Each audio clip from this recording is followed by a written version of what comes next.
Northwest will continue to ease this evening to leave a largely dry night. And that is how the weather is shaping up for the rest of the day. Every morning from 6 o'clock, we'll wake you up with GB News Breakfast with all the stories you didn't know from the night before. So whether it's serious news, entertainment, or your own views from all over our great nation, we're here to kick off your day with a smile. And the national media should be reflecting and reporting what's happening here. You will notice the northwestern accents. Whether you're with us on TV, radio, or online, every morning, it's breakfast from 6 a.m. Hope you can join us.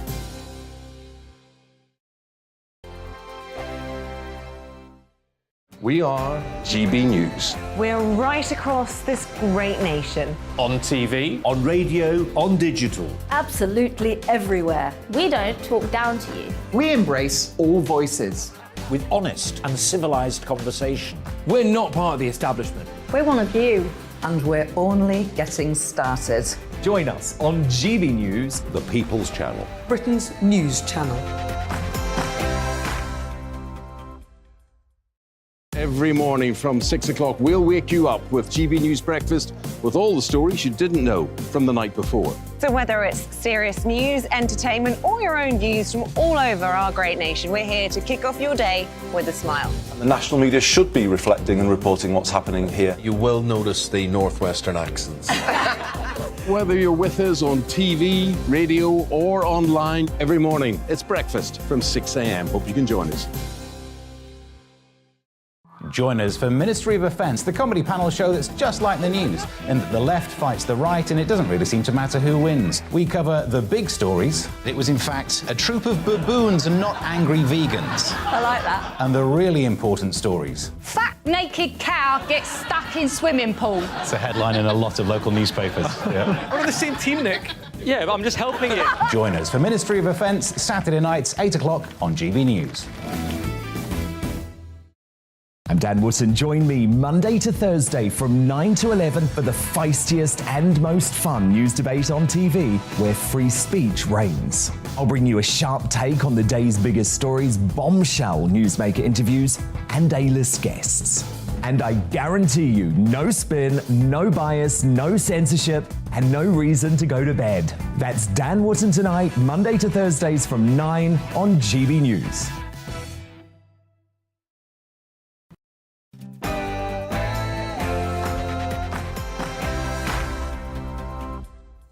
A new movie is shut down for blasphemy, a journalist is suspended from the Washington Post for a retweet, and robots learn how to think and feel. Ooh, this is Free Speech Nation.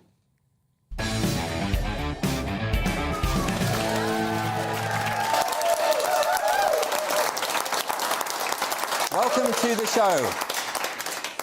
Most of you will recall that in the Inferno, Dante describes how he is led through hell by Virgil, a sort of guided tour of the worst sinners who ever existed, being tortured in increasingly inventive ways.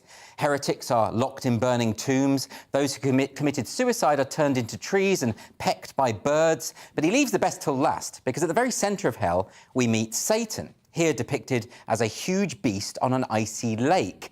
The centre of hell, you see, is frozen because of the beating of Satan's enormous wings. In each of Satan's three mouths, he has a sinner, Judas Iscariot, Brutus, and Cassius, who are being slowly chewed forever. Now, that can't be comfortable. And I like to think that if Dante were alive today, he'd probably update the punishment, like maybe he'd have them condemned to watching Eurovision on a permanent loop. Now, if all this is starting to sound a little bit evangelical, don't worry, there's a point to all of this. And anyway, it is the Sabbath, so it feels appropriate.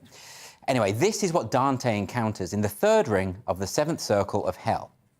For there I saw great flocks of naked souls, mightily weeping in their misery. Over the desert, in a gentle fall, there rained broad flakes of fire, sparking the sand like fuel beneath the flint, doubling the sorrows of the damned. Unpleasant, isn't it? And these are the blasphemers, those who have offended God. One of them doesn't seem to mind the continual burning of the fiery rain. His name is Capaneus, one of the 7 kings who besieged Thebes. This is how William Blake depicted him. Now, he seems happy enough there, given the circumstances, and quite toned as well, so, you know, maybe hell at least has a decent gym. All of these blasphemers in Dante's Inferno have one thing in common. They all believed in God, but they scorned him anyway. So they must have seen this coming. But what if you don't believe in the God you're scorning? Surely then it's not blasphemy at all. This is why, in a secular society, we don't have blasphemy laws. Not anymore, anyway. You might be surprised to learn that actually in the UK, blasphemy was technically illegal until 2008, although there were hardly any prosecutions in those preceding decades. One famous exception to this was Mary Whitehouse's private prosecution against Dennis Lemon, the editor of Gay News, who published a poem which eroticised the body of Jesus. But that was back in 1977. We have long accepted that our fundamental liberties include the freedom to mock, criticise and even scorn the religious beliefs of others. But now, there appear to be some people who would like to see blasphemy laws reintroduced. So this is what happened at a View cinema the other day. To take place, so we want this film to be taken down immediately.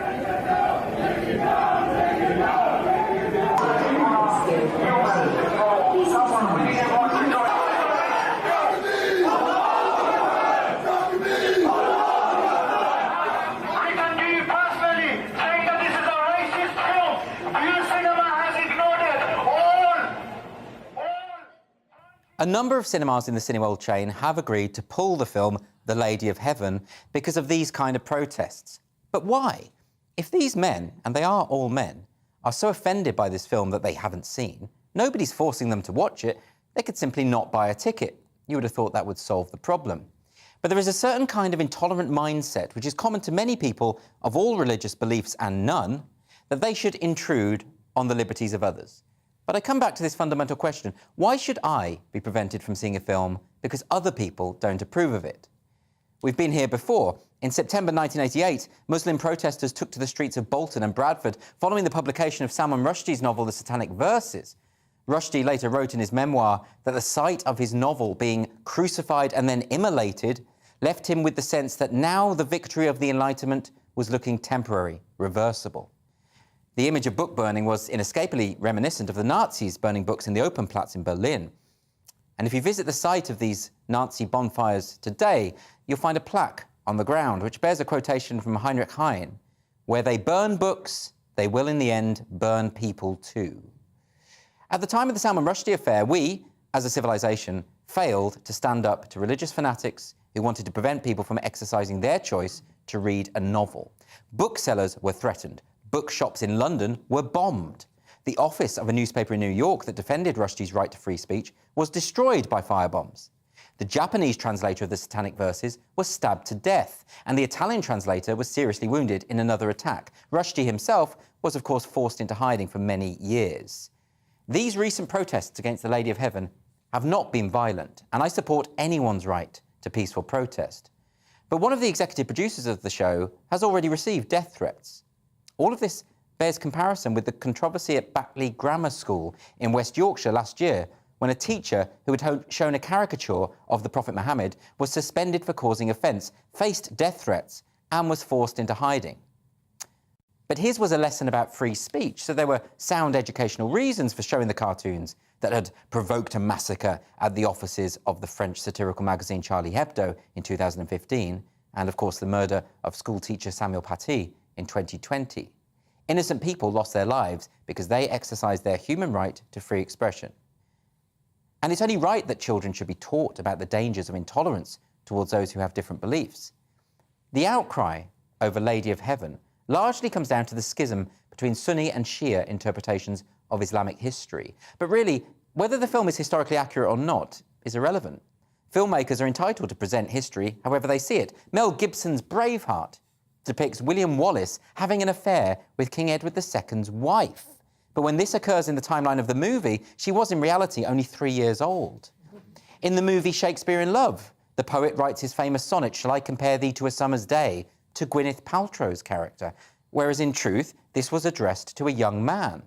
And then there's Robin Hood, Prince of Thieves, in which Kevin Costner gives our hero an American accent, which is very unlikely given that Robin Hood was from the East Midlands, and of course, America hadn't even been founded yet. Filmmakers, playwrights, novelists, comedians, all artists are entitled to reimagine, criticise, or mock figures from religious and historical tradition. But in order for them to do so, and to prevent them from self-censoring, we have a responsibility as a society not to kowtow to authoritarians who wish to set limits on freedom of expression. I don't blame the cinema managers for withdrawing The Lady of Heaven. They're intimidated and they fear for the safety of their staff. But every time we allow the intolerant few to set the parameters of acceptable thought and speech, we give them permission to do so again in the future. We do not have blasphemy laws in this country.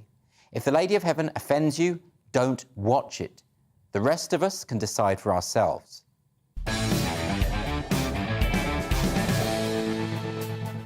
My studio guests this evening are comedians Josh Howie and Lewis Schaefer.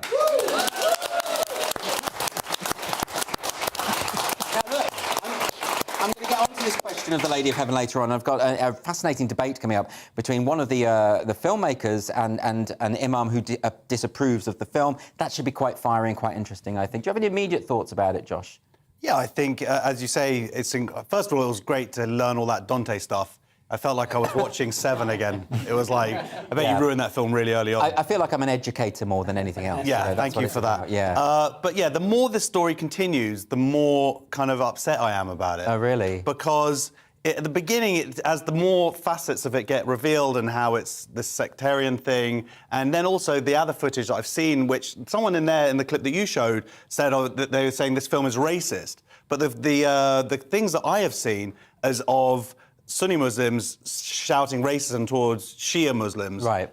And just, again, the hypocrisy that's sort of that's apparent here. It's a very tricky one, isn't it? Do you have any immediate thoughts, Lewis?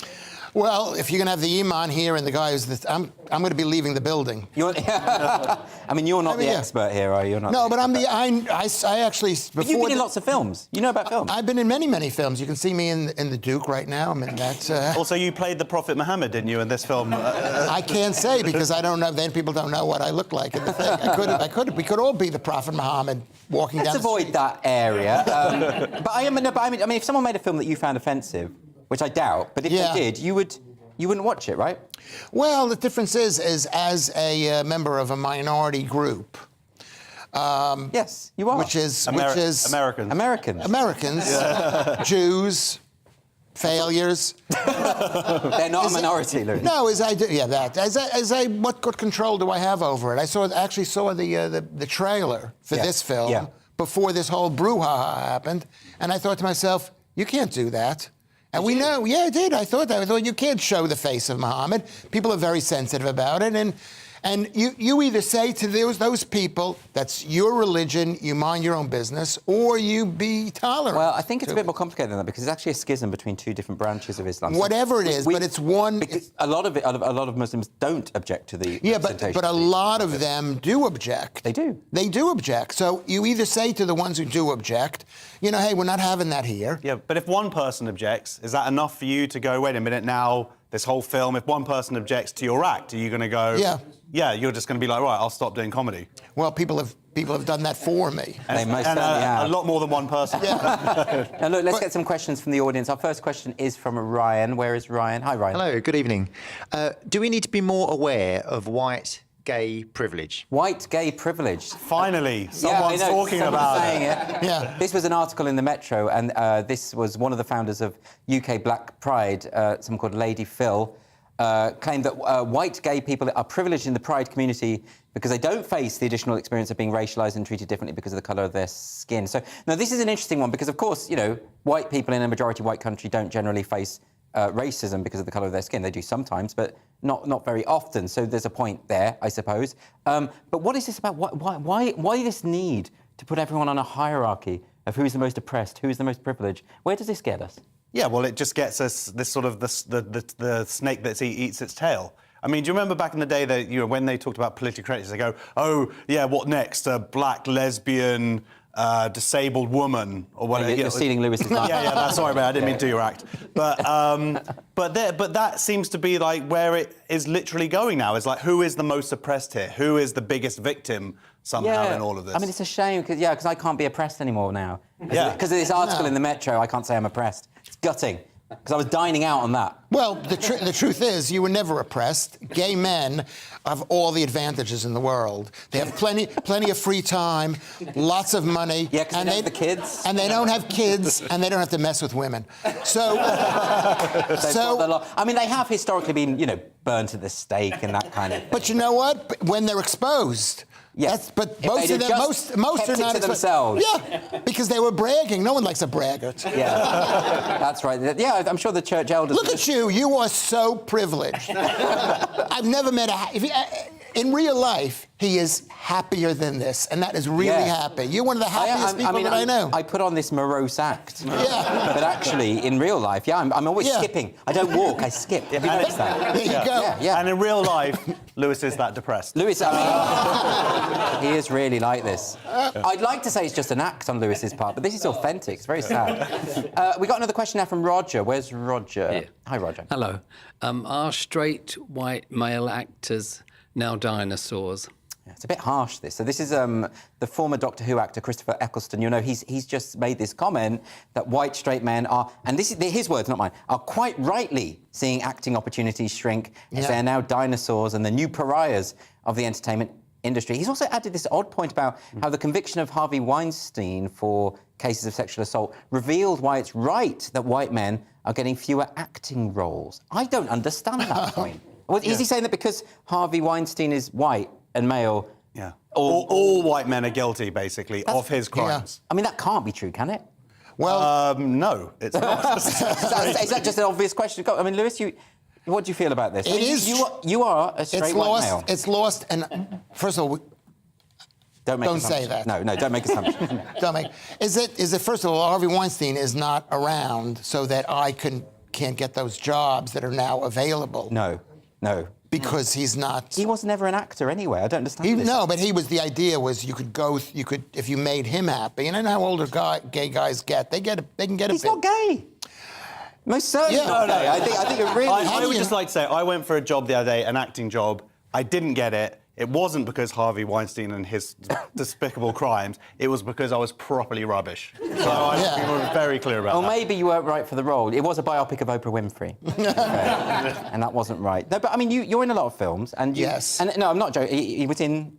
What were you in, Wonder Woman 2? The Duke.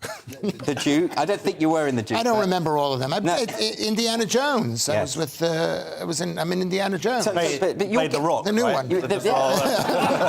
I'm in the other one with Fantastic Beasts. I love that you don't even know which films you're in. You don't know. Anybody in the film business, that's always a QT, keep the film quiet. No one wants... But do you think that white men, straight white men, deserve not to get roles anymore because of the behaviour of a few of them? Nothing personal, but no one is interested in 58-year-old people, let alone... So it's an age thing? It is an age thing. As a person who is that age, I can say that because I'm that age. No one's interested in He's 62. Is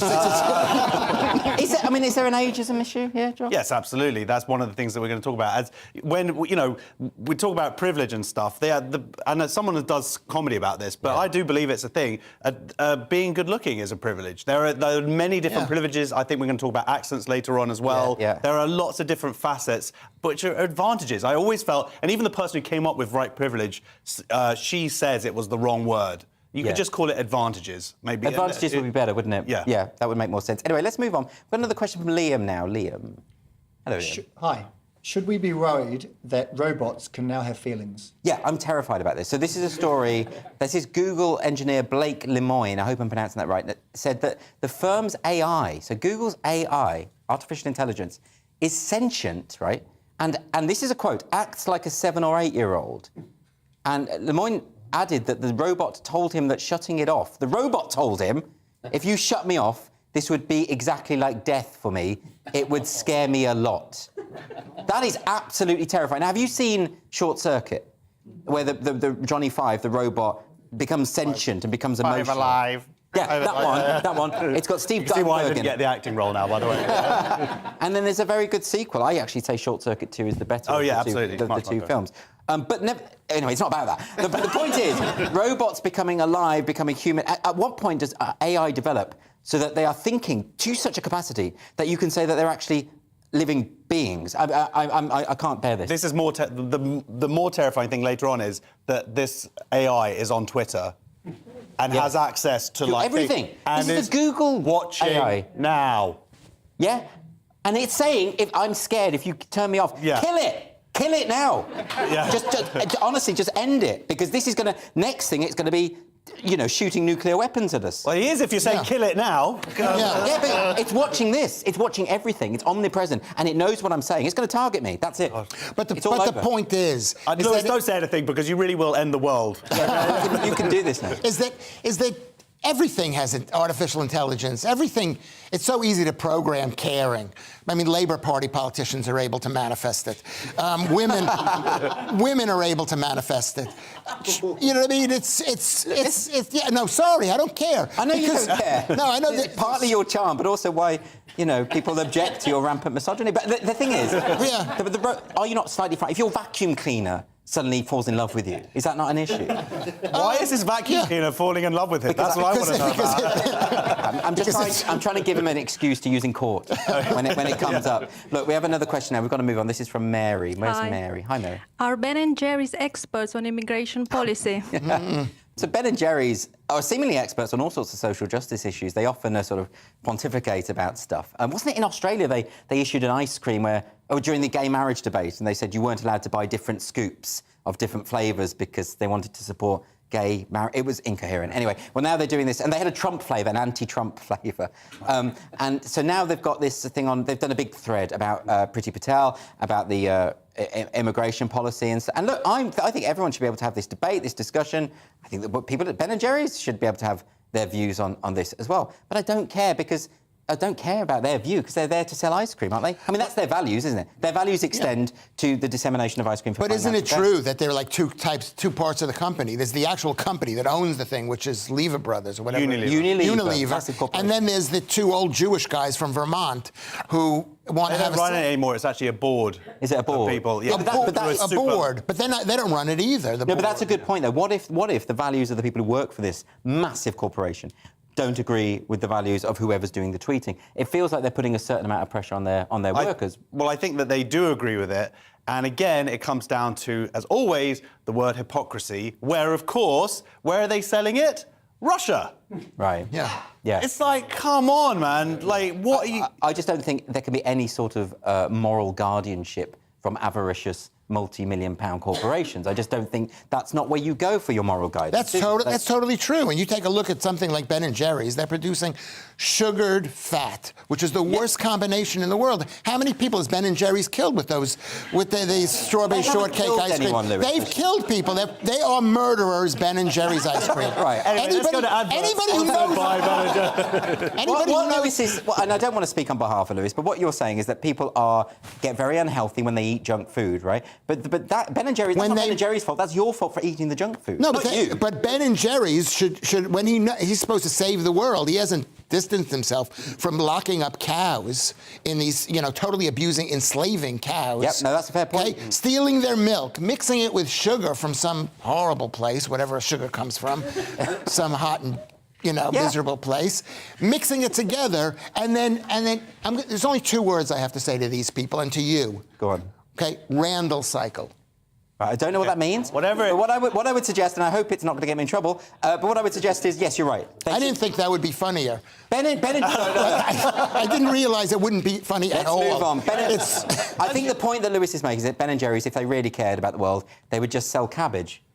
No, and I think they should just sell cabbage. No, if it's fermented cabbage, I would accept that. OK, let's go with fermented cabbage. Final question now, because we are running out of time before the break. Is Edward, hello. Hi. Is describing the contents of a cave cultural appropriation?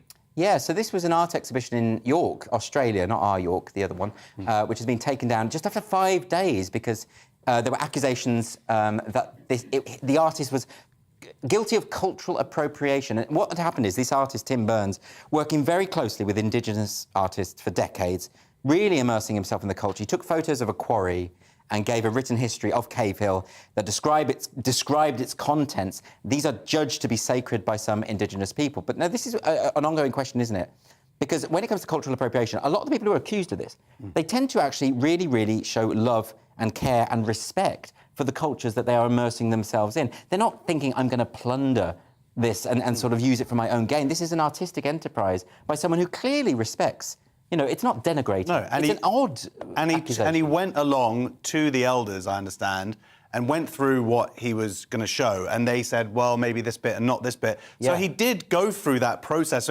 But someone else sort of went, no, actually, that's wrong. So what further steps could he do? What he's arguing is the danger here is to have no interaction between any Indigenous art and any outside art, which is wrong because the best parts of the world are when you take these different things from everywhere and put them together in a new way. This is the history of music. It's the history of art, the culture. I mean, it works all ways, you know. And you know, if you take an artist like Hokusai and the influence that Hokusai had on European art, and you know, this is. I'm nodding, but I have no idea what you're talking about. No, but there was anyway, Lewis. You know what I'm getting at. I know what you're getting at, and the fact is, you know, it's cultural appropriation, but it's okay for some Australian to start doing kind of Jewishy type stand-up comedy, putting me out of a job. Has that happened? I've been down there. Yeah, they got a million of guys, you know. Maybe they're Jewish, though. Maybe they're Australian. Fake New York Jewish types.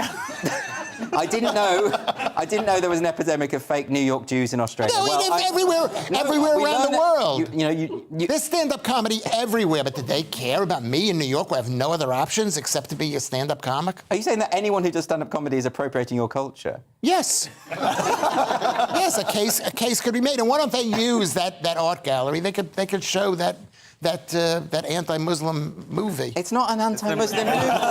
But there are sensitivities to this debate, which is why, Lewis, you won't be participating in it. After the break on Free Speech Nation, we're going to have a fiery discussion on the rise of young people identifying as LGBTQ. See you in a minute.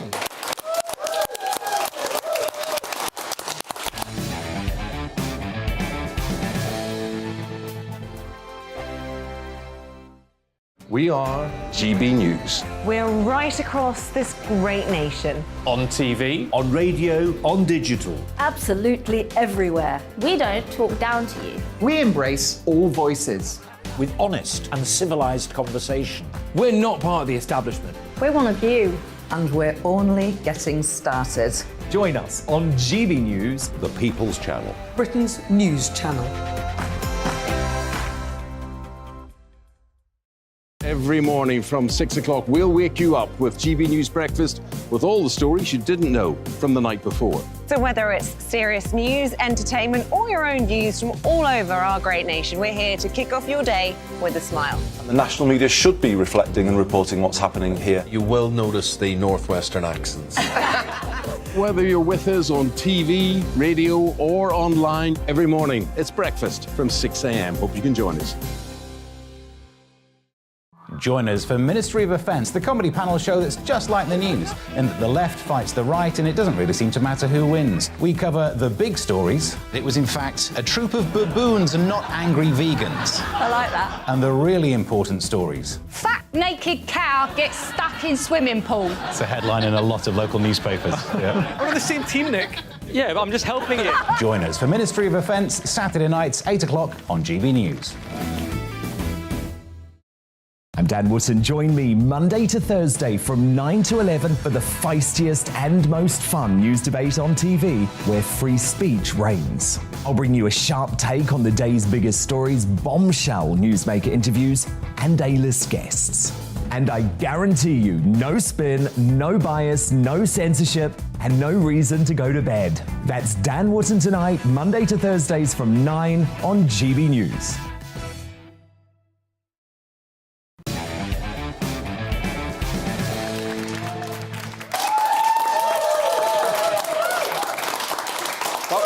Free Speech Nation.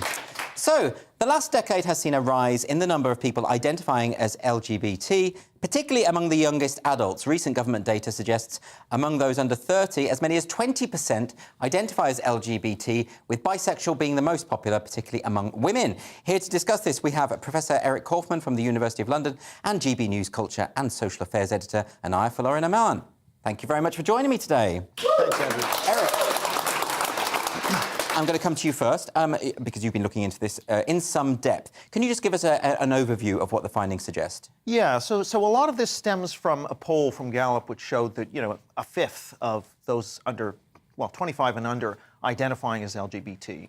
And that's sort of a tripling, just really in the last sort of 7 to 8 years. So this tremendous increase. Yes. And so I kind of wanted to know, well, what's behind this? And there's some good survey data sets, I won't get all wonky on you, but that will allow you to, for example, look at people and people are asked, you know, how many sexual partners have you had of which gender? And what we find is that there's been a big rise in the number of people identifying as LGBT, but the number of people who report same-sex partners has risen much more slowly. Right. And so it's the identity rather than the experiential reality. To the point, there's twice as many identifiers in that younger group as people who've experienced same-sex partnership, and particularly amongst female bisexuals, which is the largest growth category, the share of female bisexuals who report only male partners, that is conventional heterosexual behavior, has increased from about less than 1 in 5 in 2010 to a majority now. So you have a big rise in people whose sexual behavior is conventional, but they're identifying as LGBT.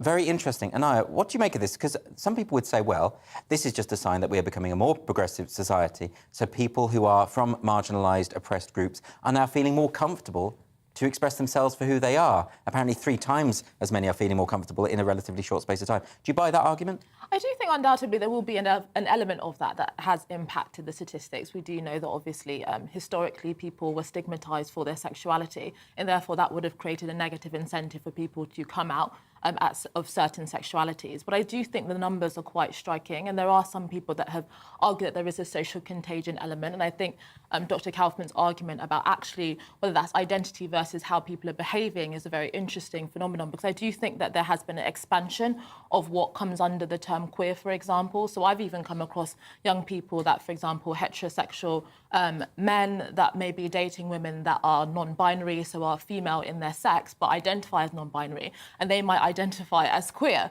So oftentimes, actually, if you have the traditional definition of homosexuality being same-sex attracted or heterosexuality being opposite-sex attracted, when we have gender, which is often described as separate to your sex and could be many different identities, then people can consider themselves queer, even if they are still opposite sex attracted. So that is really confusing, because I've seen there was that gay magazine cover in America saying this is what a queer couple looked like. It was a celebrity couple. Yeah. It was a straight couple. Yeah. It was a straight couple. And there was another one. There was an American politician's daughter came out as demisexual and therefore queer. And demisexual means that you're attracted to members of the opposite sex in a romantic way.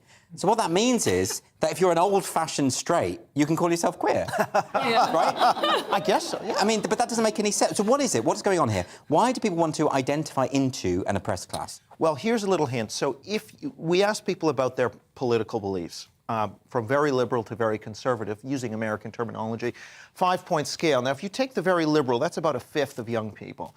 Within that group of very liberal, the share LGBT has gone up 22 points since 2010. Amongst everybody else, it's gone up 6 points. Okay. So really what you've got is people who have an identity as very liberal. Within that group, I would argue, within that group, a certain culture, a certain cachet is attaching to identifying as LGBT. And that explains why the increase has been so much larger amongst very liberal people compared to conservatives or moderates. So we're tying identity categories of immutable characteristics to politics? Right. Yeah. OK, so let's talk that through a bit. I mean, because, for instance, when Peter Thiel, for instance, the American entrepreneur, when he appeared at the Republican convention, the gay magazine, I think it was The Advocate or Out magazine, said that Peter Thiel might sleep with men, but he's not gay because he's right-wing. Yeah. And then you have Joe Biden's comment about if you don't vote for me, you're not black. Yeah. So what's going on? Yeah, so I think that is the kind of definition really of identity politics, where, you know, people's identity and how they see themselves in the world, it becomes tied with their politics. If you're a particular identity category, it's not just that you happen to be gay or you happen to be black. It must mean that you come with a particular set of outlooks and political beliefs and cultural values as well. And those who do not conform to those are often seen as less legitimate or less authentic than people that do of that particular identity category. And I do think it is very unfortunate. But I do think on top of that, I do think as we have become more liberal as a society, I do think there are social influences to sexuality. So I think understandably during the 20th century, LGBT people said that they were born this way in order to essentially argue that because of who they are, they should not be discriminated against. But I think for some people, there is evidence that, for example, they have had that kind of sexual outlook or sexual orientation from young. But for some people, I'm sure it is influenced by society as well. So, for example, we do know that, for example, in the ancient times, in ancient Rome and ancient Greece, for example, there was much more homoeroticism, and that was kind of valued within society, and therefore more people particularly were drawn to that. So I can see how in today's society as well, as there are more liberal attitudes, more people can be willing to experiment sexually and experiment in their sexual orientation. And that could mean that more people are comfortable identifying as LGBT. So I don't just think it is necessarily just a fad or necessarily just because of a negative thing. No, and, you know, I don't like to ascribe anything to a fad. I think if someone tells me there's something, I will believe them. But there is something quite striking about the extent of the exponential growth. Don't you think, Professor Kaufman? It's very big all of a sudden. Yeah, and you can see, again, these political correlations are very interesting. So, for example, very liberal female students at top American universities who believe in shouting down speakers. Yes. 7 out of 10 identify as LGBT, but the very liberal students who very much are against shouting down speakers, it's only 4 in 10.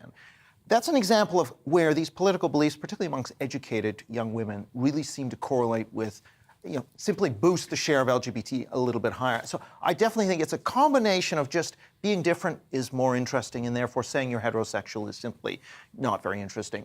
And also this political belief that it's kind of, you know, you're resisting some kind of power structure if you're going LGBT. Well, there's something in that. I mean, have you seen the flag for heterosexuals? You know, they've got a flag. Oh, no, as I well. don't know. I didn't realise that. I think it's just it's like a plain grey. It's honestly, it may as well just be beige. Like, right. But the thing is, it's very much this idea. But I'm interested in this idea of identifying yourself into the queer category as a straight. I'm sorry, but I see a lot of straight people saying they're queer, and they're straight. They're just straight. So you know, I think you should have to prove it to an extent. I think, like, that's right. But don't you think that there's something to do with the way in which, in the modern discourse, victimhood, to be a victim and proclaim yourself a victim, brings with it quite a lot of clout? I think that's right, and especially amongst these highly educated students at elite universities, you can see that effect very pronounced. The political predicts at a very high rate. You know, if you're very liberal, you're almost, 1 in 2 chance. So anyone taking also, gender studies, racial studies, it's a majority who identifies LGBT compared to about a quarter of all students. It's an example of this politicization. However, it is also the case that amongst less political groups like, say, Black women without college degrees, you are also finding an increase. And I think there it's more to do with this general culture of, you want to be different. You don't want to be boring just like everybody else. So I think there's 2 things going on. One is the sort of divergence, and the other is the expressly political. Isn't there something, Anaya, about, how this can be quite patronising? I think if you say to someone, well, because you're gay, you're bound to vote Labour, because you're black, you're bound to vote Democrat, whatever. I mean, doesn't it essentially, and this is what a problem I have with identity politics, is it eliminates individuality and the capacity for individual thought? I think that's very true. I think, again, historically, the gay liberation movement was very much about, this is a private matter.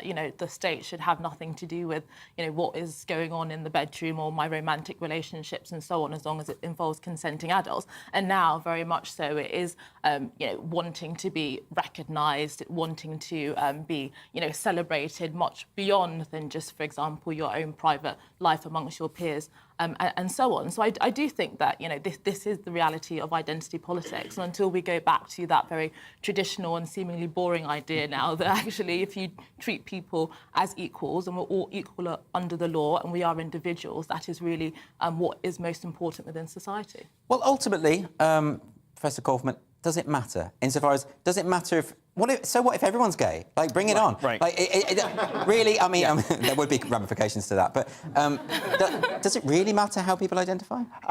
Well, I don't think it matters so much whether people are gay or not, but I want to bring in something else, which is this link between 3 things: political ideology, LGBT identity, and mental illness, okay, or poor mental health. These 3... Now, I'm not suggesting that, but what I am suggesting is you can look at these 3 questions, and you can explain 50% of the variation in those 3 questions by one factor. And what's in other that? words, they're heavily connected. They're heavily correlated. So, for example, 3 in 4 LGBT teens in America are persistently sad, feel persistently sad or hopeless. Anxiety and depression levels amongst very liberal people are twice as high as amongst people who are just slightly liberal or moderate.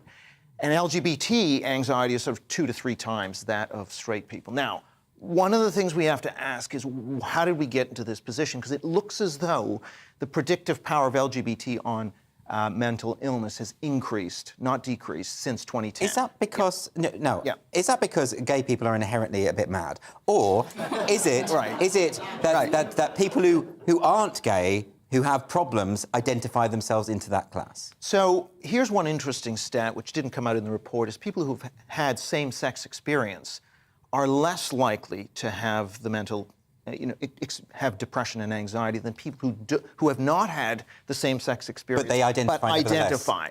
So it's the identifying, not the practicing. And of course, if you think about it, I mean, if it is about discrimination and about the trauma, you'd expect the people who had the same-sex experience, who were holding hands in public, who are more visible, to experience the mental illness. Whereas actually, it's the people who identify but have not had the actual same-sex experience that are having these much higher rates of mental illness. That's really fascinating. In particular, why should rates of mental illness be going up amongst the community at a time when to be gay has never been more widely accepted? Well, this is why I think it's really important that same-sex attractedness is separated from gender identity, because I think oftentimes it's kind of conflated, and a lot of the issues that are involved in that are very different. So, for example, it is relatively simple if you are same-sex attracted, but, for example, being transgender often within our society may involve a kind of medical diagnosis of gender dysphoria, may involve certain, treatments, whether that's, hormonal treatments and surgeries and so on. And there's a whole load of complexities that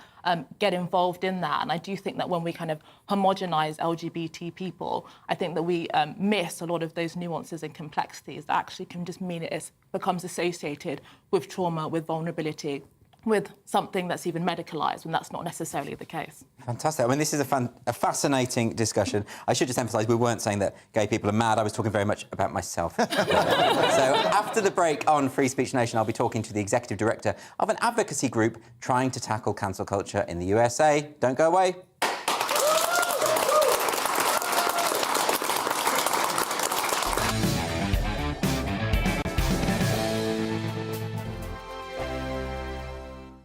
We are GB News. We're right across this great nation. On TV, on radio, on digital. Absolutely everywhere. We don't talk down to you. We embrace all voices. With honest and civilised conversation. We're not part of the establishment. We're one of you. And we're only getting started. Join us on GB News, the People's Channel. Britain's news channel. Every morning from 6 o'clock, we'll wake you up with GB News Breakfast with all the stories you didn't know from the night before. So whether it's serious news, entertainment, or your own views from all over our great nation, we're here to kick off your day with a smile. The national media should be reflecting and reporting what's happening here. You will notice the northwestern accents. Whether you're with us on TV, radio, or online, every morning, it's breakfast from 6 a.m. Hope you can join us. Join us for Ministry of Offence, the comedy panel show that's just like the news, in that the left fights the right and it doesn't really seem to matter who wins. We cover the big stories. It was in fact a troop of baboons and not angry vegans. I like that. And the really important stories. Fat naked cow gets stuck in swimming pool. It's a headline in a lot of local newspapers. Yeah. We're on the same team, Nick. Yeah, but I'm just helping you. Join us for Ministry of Offence, Saturday nights, 8 o'clock on GB News. I'm Dan Wootton. Join me Monday to Thursday from 9 to 11 for the feistiest and most fun news debate on TV, where free speech reigns. I'll bring you a sharp take on the day's biggest stories, bombshell newsmaker interviews, and A-list guests. And I guarantee you, no spin, no bias, no censorship, and no reason to go to bed. That's Dan Wootton Tonight, Monday to Thursdays from 9 on GB News.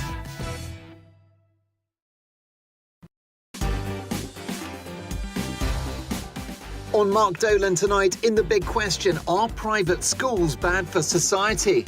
My Mark Meets guest is the X Factor star who went from self-harm and addiction to chart success. Janet Devlin is live at 10. Reacting to the big stories of the day, my all-star panel, including legendary political double act Christine and Neil Hamilton. And in my big opinion, My thoughts on GB News as it celebrates its first anniversary. So many wanted to cancel us, but we're growing every day, and our best is yet to come. See you at 9.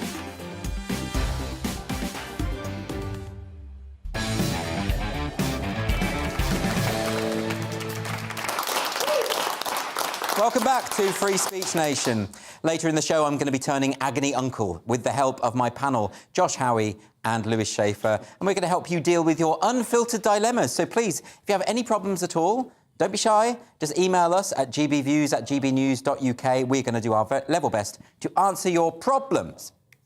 An advocacy group that has spent more than 2 decades fighting for free expression on college campuses is broadening its efforts to fight cancel culture and other perceived threats to free speech across American society.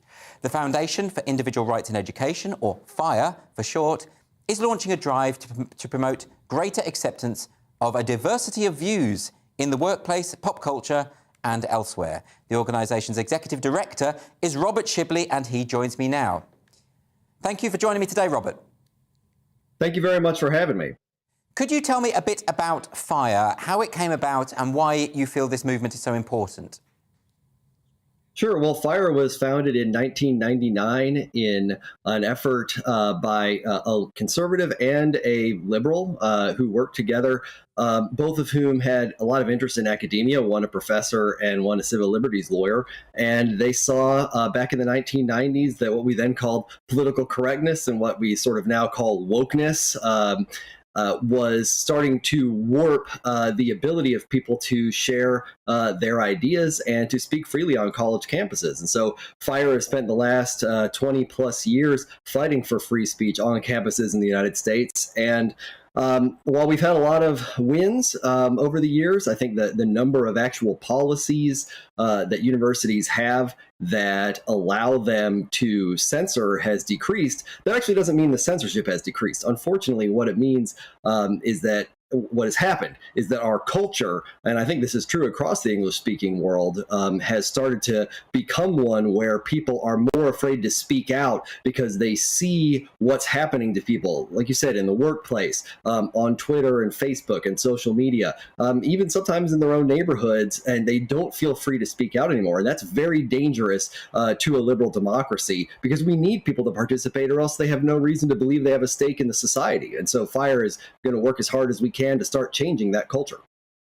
And a lot of people have dismissed these kind of concerns as, you know, it's just a few students on university campuses getting a bit overexcited.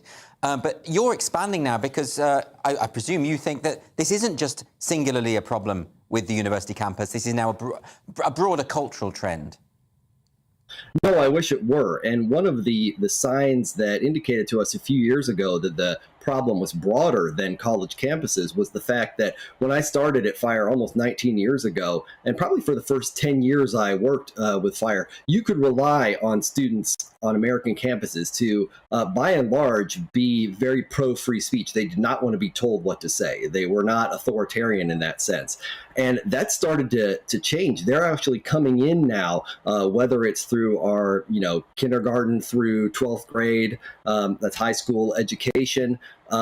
They're already coming in primed to, when they hear something they don't like, go to the authorities, whether that be the social media authorities who are kind of faceless, whether it be the principal, and then when they get to school, whether it be those who are in charge of the diversity, equity, inclusion apparatus, or just a dean of students or college president, and demand that the people who are saying things they don't like be shut down. So, that really indicates that it's much wider. And of course, we're all familiar with the sort of cancel culture incidents that we see happening all the time now in the larger society. For many years, people turned to the ACLU when it came to these issues of free speech, the American Civil Liberties Union, because, of course, they famously defended the Nazis' right to march through Skokie. And I read that book, Defending My Enemy, by Nair, I believe his name was, who was sort of saying, I defended these people to march because I disagree with them, because I disapprove of neo-Nazism. That was the point. This is a point that is now no longer understood, and it feels very much like the ACLU has reneged on its mission. Is that right? Well, a lot of people do feel that way, and while FIRE's worked really closely with various chapters of the ACLU. It has state chapters, and actually some states have multiple chapters over the years. The fact is that the ACLU, like many of the groups that operate in the free speech area, the ACLU has 19 issue areas. Free speech is only one of them. They have 18 others. And to the extent, most of the people who work there in the national ACLU aren't there to do free speech work. There are other work, you may agree or disagree with it, but it's certainly not their priority. It can't be their top priority because they have so many. So that's something that FIRE is going to work really hard to make sure. When we did this expansion, we said we are only going to do freedom of expression in off-campus things. There will be nothing else that we do because we don't want to have those conflicts. They're very hard to work through. Do you commonly face this objection? Because I often find that when you defend free speech, even for people as objectionable as neo-Nazis, people often say, well, you must support what they say then. Whereas, of course, for all the free speech advocates I've ever spoken to, the opposite is the case. Oh, yeah, absolutely. One of our founders, Harvey Silverglate, the one who's a civil liberties lawyer, one of his first cases working for the ACLU of Massachusetts was representing a bunch of neo-Nazis who got off a bus and were immediately arrested for getting off the bus in downtown Boston. He's Jewish. That's the sort of work that civil liberties advocates have always done. And it is something, it tends to happen, I think, for the most part. If people are in good faith thinking that, they are willing to accept it when you explain to them why you're doing it. Unfortunately, a lot of those accusations, especially now, are not really good faith accusations. But it's true, and this is something that FIRE, having represented a lot of people on the left and a lot of people on the right over the years, if both sides aren't angry at you sometimes, you are probably not doing the work correctly. Concerned that free speech has become associated with the right specifically. I mean, you mentioned that you're a non-partisan organisation, and yet again and again people dismiss the free speech question as being a right-wing talking point. Oh, yeah. I mean, it's, again, that's something that there's so much team choosing that happens in politics now. And I know this is true everywhere, and it's just the nature of partisanship and human nature. But if you were to ask the same sort of mass of people who might be susceptible to that kind of thing, if they thought free speech was just a trick by the left back in the 1950s and 60s to make sure that, communists could be in the government, or that socialists could teach college classes, they would have thought the same thing. They would have thought that it was a left-wing trick. I mean, free speech always favors those who are not in the pinnacles of power of whatever institution that you're in. And in the United States, it tends to be, at least the very powerful cultural institutions tend to be fairly dominated by the left. And so, as long as that stays true, I think you're going to see a lot of people saying, oh, if you're for, a resistance to these organizations, that must be a right-leaning thing. And, 20 years from now, if it's the opposite, we'll be doing the same work and everybody accuse us of being Bernie Sanders. There's really not much you can do about that. Robert Shibley, thank you very much for joining me today. Coming up on Free Speech Nation, we'll be playing you an exclusive clip from my podcast this week with social commentator and founder and director of the Free Speech Union, Toby Young. Don't go away.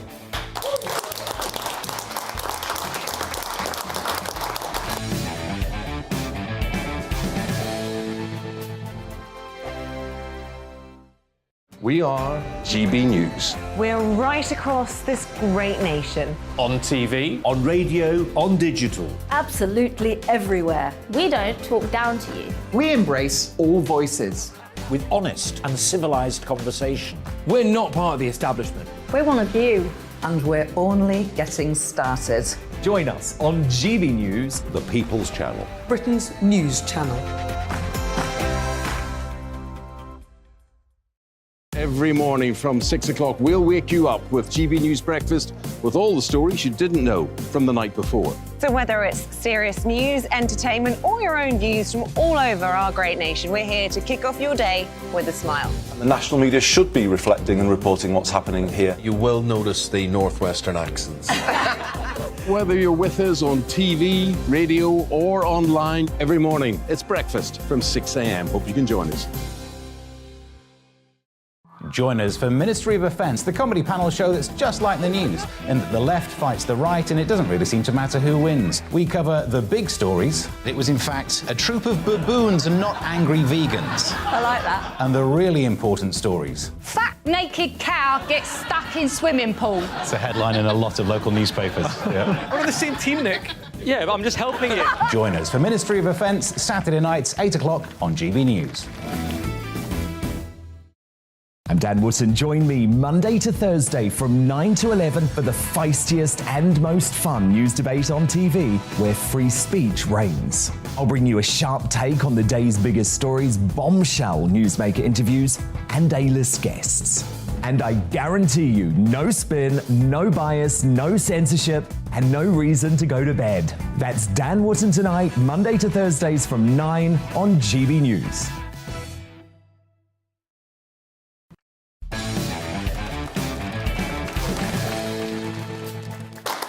Welcome back to Free Speech Nation. On my upcoming podcast episode, I will be joined by social commentator and founder of the Free Speech Union, Toby Young. In our conversation, we spoke about whether the Tory party is the party of the anti-woke, the police ignoring the law, and mob rules' intimidatory tactics. Here he is talking about his experience of being cancelled, which saw him lose 5 jobs and 1.5 stone. So at the beginning of 2018, I was appointed as a non-executive director, one of 15, to the Office for Students, which was a new body then, which had been created to regulate English universities. For some reason, the Department for Education released this information at sort of 1 minute after midnight on New Year's Day, 2018. I think it was just because it was embargoed until then. But as far as The Guardian was concerned, they tried to sneak out this news because they were embarrassed by it. So The Guardian weren't going to let them get away with that. So, front page of The Guardian's website at like 12:02 on the 1st of January 2018, it's Toby Young to be Theresa May's new universities czar. It was a ludicrous kind of promotion. I wasn't going to be her university czar. I was one of 15 non-exec. Anyway, and then the kind of pile-on began. Why is this guy, why is he remotely suitable to regulate? What does he know about universities? What are his credentials to do this job? Look at all these ghastly things he said in the past. And, the offence archaeologists kind of quickly kind of went to work and started trawling through everything I'd written and or said. All your old tweets were still up. They were all up. Yeah. And everything I'd written for The Spectator, I've been a columnist for The Spectator for over 20 years, were all in The Spectator archive. At one point, Fraser Nelson said that the 10 most searched for pieces in the Spectator archive, which dates back to, I think, 1828, were all by me, because it was all the offence archaeologists trying to find reasons that I wasn't a suitable person to carry out this august role.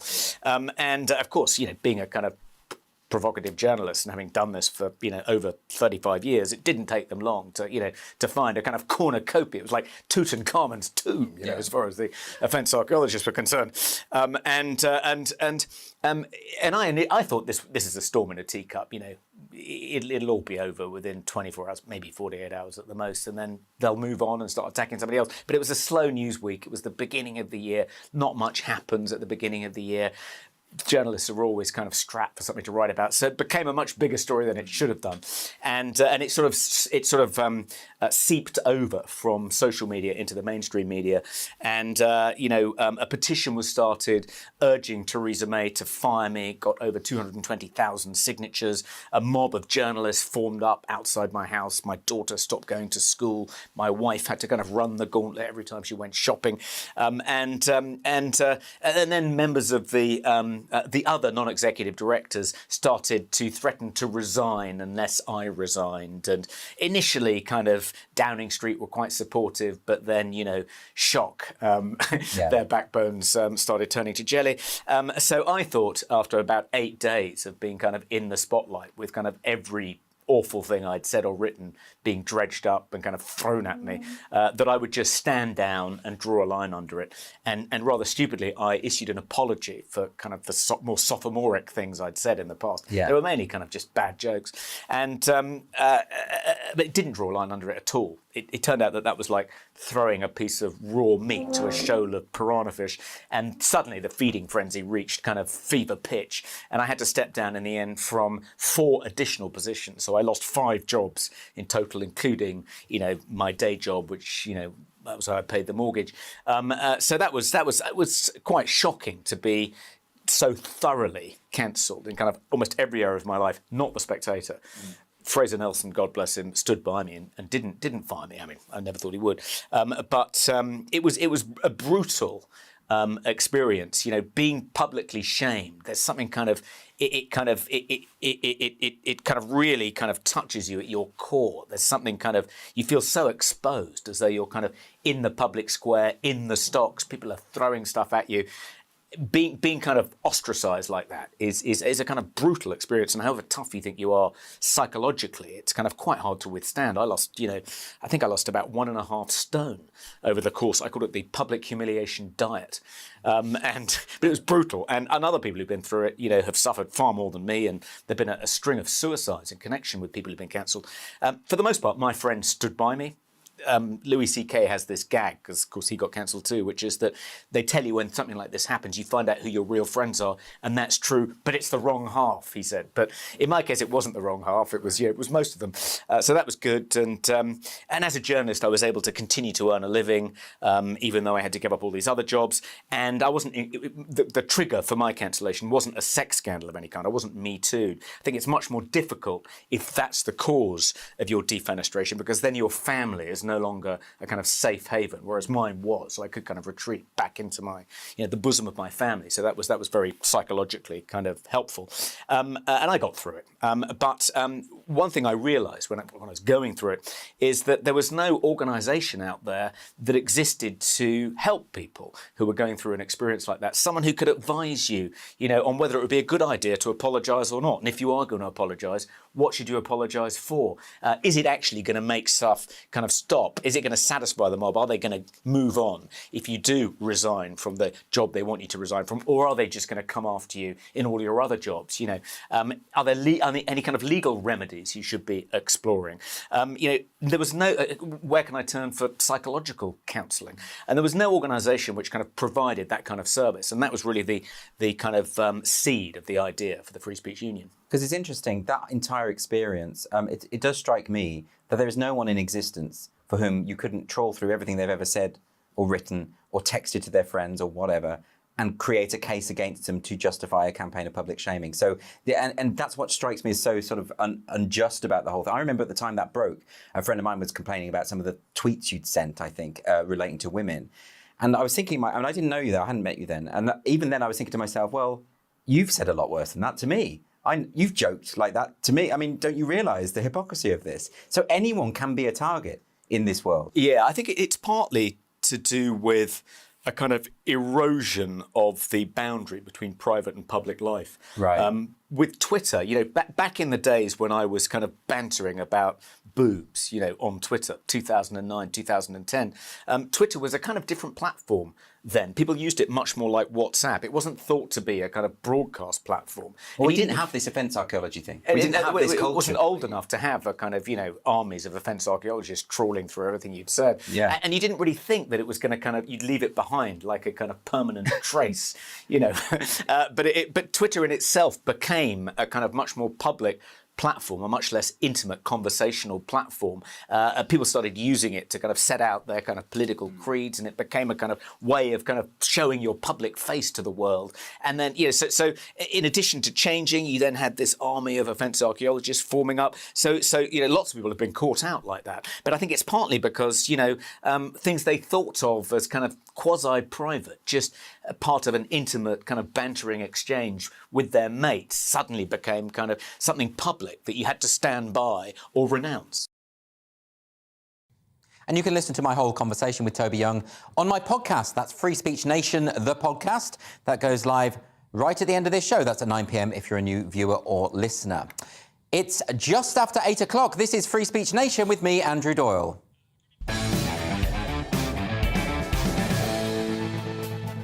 Right, let's crack on with it. Let's get some more questions from the audience. Our first question is from Jackie. Where is Jackie? Hello, Jackie. Good evening. May I ask, what were you doing this time last year? Why, what do you know? what have you heard? So this is, I presume, related to GB News turning 1 year old. This is our anniversary, yeah. Oh, and there's that picture. Now, it's interesting, isn't it? So it's been a year, and that was taken on the launch night. And, of course, that was those first couple of weeks were a bit fraught. We had a number of technical issues, which got a lot of publicity, but we got through that, and things are looking very different now, aren't they? Josh, any thoughts about... I just wish they flicker the lights just in honour of that moment. Yeah. No, but we sorted a lot of that stuff. I mean, of course, you weren't there right from the beginning. I wasn't, no. I was a fan from the beginning. I actually used to watch this show, and then it was me tweeting you that you said, oh, why don't you come in? Is that right? Yeah. I'd forgotten that. I tweeted you. I was like, oh, this might be good for your show. And you said, oh, you were like, oh, do you want to come in? And the rest here is we are. Yeah. Now I can pay my mortgage. But, I mean, it's a funny one, isn't it? Because, obviously, a lot of people have a lot of views about GB News, and a lot of the people with the strongest views about GB News have never seen it. That's the most upsetting thing, is staying with friends and you're just like, please, just watch the show, watch the show. It's so frustrating. And just come in and, you know, back there's a proper office full of people. It's diverse, they're young, there are people that, like, a lot of people work here would never have got a job via other means in traditional media. No, I mean, seriously, like, there are people who worked in Poundland before. Like, it's a diverse thing of people from all over the UK. They're very specific about bringing those people in, and they're working, and they're the producers. I mean, it's so mad, the discrepancy between what people think and the reality, and it's just like, anyway. But it has been. I think one of the best things, though, is I do love the fact that we can just say what we think. I get people on with all sorts of opinions, even you, Lewis, right? Because look, where else would platform you? That's not even a rhetorical question. No, it's actually it's a valid. But I think what Josh is doing by saying, yeah, you should watch GB News. I think most of the people who are not watching GB News are reacting to the fact that we want them to watch. Sure. So maybe we should say you can't watch GB News. That's a good tactic. We should give that a go. So let's get a question now from David. Where's David? Hi, David. Is calling fat people fat body shaming? Body shaming, yeah. There's been a specific story this week in relation to a dental practice in East Sussex banning obese patients that weigh more than 20 stone from attending over fears that they will break the surgery's specialist chairs. Now, the chairs are worth a lot of money. They're worth 20 grand each, and some have already been broken. Apparently twice people have been broken, these chairs have been broken by heavier patients. So, because that's an awkward conversation, isn't it? You know, how do you then say, well, you're going to have to pay for that because you didn't get on the treadmill often enough? Well, how could you charge someone for a broken chair? I think it's just another breakdown in the NHS. But well, yes. But actually, shouldn't these chairs be able to withstand a heavier individual? But 20 stone means nothing nowadays. 20 stone isn't that big. No. You know, they should be able to handle at least... I lost 4 stone, but one of those was my wedding ring. And... What do you think it's... I mean, look, I don't agree ever with body shaming, with mocking people for the way they look or anything. And if someone is larger and they go to the dentist, they should have a right to go to the dentist too, and I don't think... But you know... It is difficult if the chairs start getting broken, isn't it? Yeah, there's a practical reality. It's costing them hundreds of pounds to fix. But actually, it could be a sort of a strategy to help people who are overweight. Like, they can't go to the dentist, their teeth fall out, they can't eat all that McDonald's, they lose weight. I'm just saying... So it's in their interests. I'm just saying. Yeah. Then what do you do? So what do you do, for instance... I mean, this question's been going on quite a long time because there have been those debates about airplanes, for instance. When someone is so large that they take up 2 seats on the airplane, and the air companies have started to say, well, you have to buy 2 seats. Yeah. But then if you're buying... That's discrimination, isn't it? Well, it's also discrimination for the person who's sitting next to the person who's taking out the 2 seats. And I was about to say, I just wanted to look in the audience to see there's no one who... OK, good, I can speak. But that, I think, is a legitimate point of view, isn't it, Lewis? I mean, if you're with dentists... Well, I mean, at the dentist, I mean, at least the biggest problem at dentists is when the dentist says open wide, and these people are experts at that. I think that does count. Can I just say this? I come from a fat family. I come from a fat country. I come from a fat person, which was myself. And I don't think fat people should be shamed. I think our society should be shamed, such as Ben & Jerry's, for producing food which causes obesity, which sells food which causes obesity. So don't blame You can't blame anybody who's fat for being fat in a country with this much food. Yeah, no, that's a fair point. Fair point. Very humanitarian of you. Yeah. It's a bit out of character. You've made me. I know. Made me a bit nervous, actually. Anyway, let's stop saying nice things. Let's move on to a question from Claire. Where's Claire? Hi, Claire. Hi. Is it offensive to say that only women get ovarian cancer? OK, so now, it seems like most weeks there's a story about someone attempting to modify language in official documentation, particularly around the NHS. And this one is to Sajid Javid, who's criticised the NHS for removing the word woman from a report giving advice on ovarian cancer. Now, so it's actually, again, the NHS tweak it. They don't do this with men, though. So when you search for prostate cancer, for instance, on the NHS website, it'll still say men. But when it comes to women, nah. Has to be yeah, women don't get prostate cancer. No. Yeah, this is, well, again, the big word that's always been used, hypocrisy here. It's one rule for one rule for another. Yeah. And also just the fact that it's ongoing. We talked about this earlier in the Weekend Headliners, and it's just amazing that after what's been exposed has been going on in the NHS, they're still doing it. No one's actually had a word from on high and said, you know what, guys, maybe let's just pause this for a second so we can actually look about who's being affected here by taking away the word women.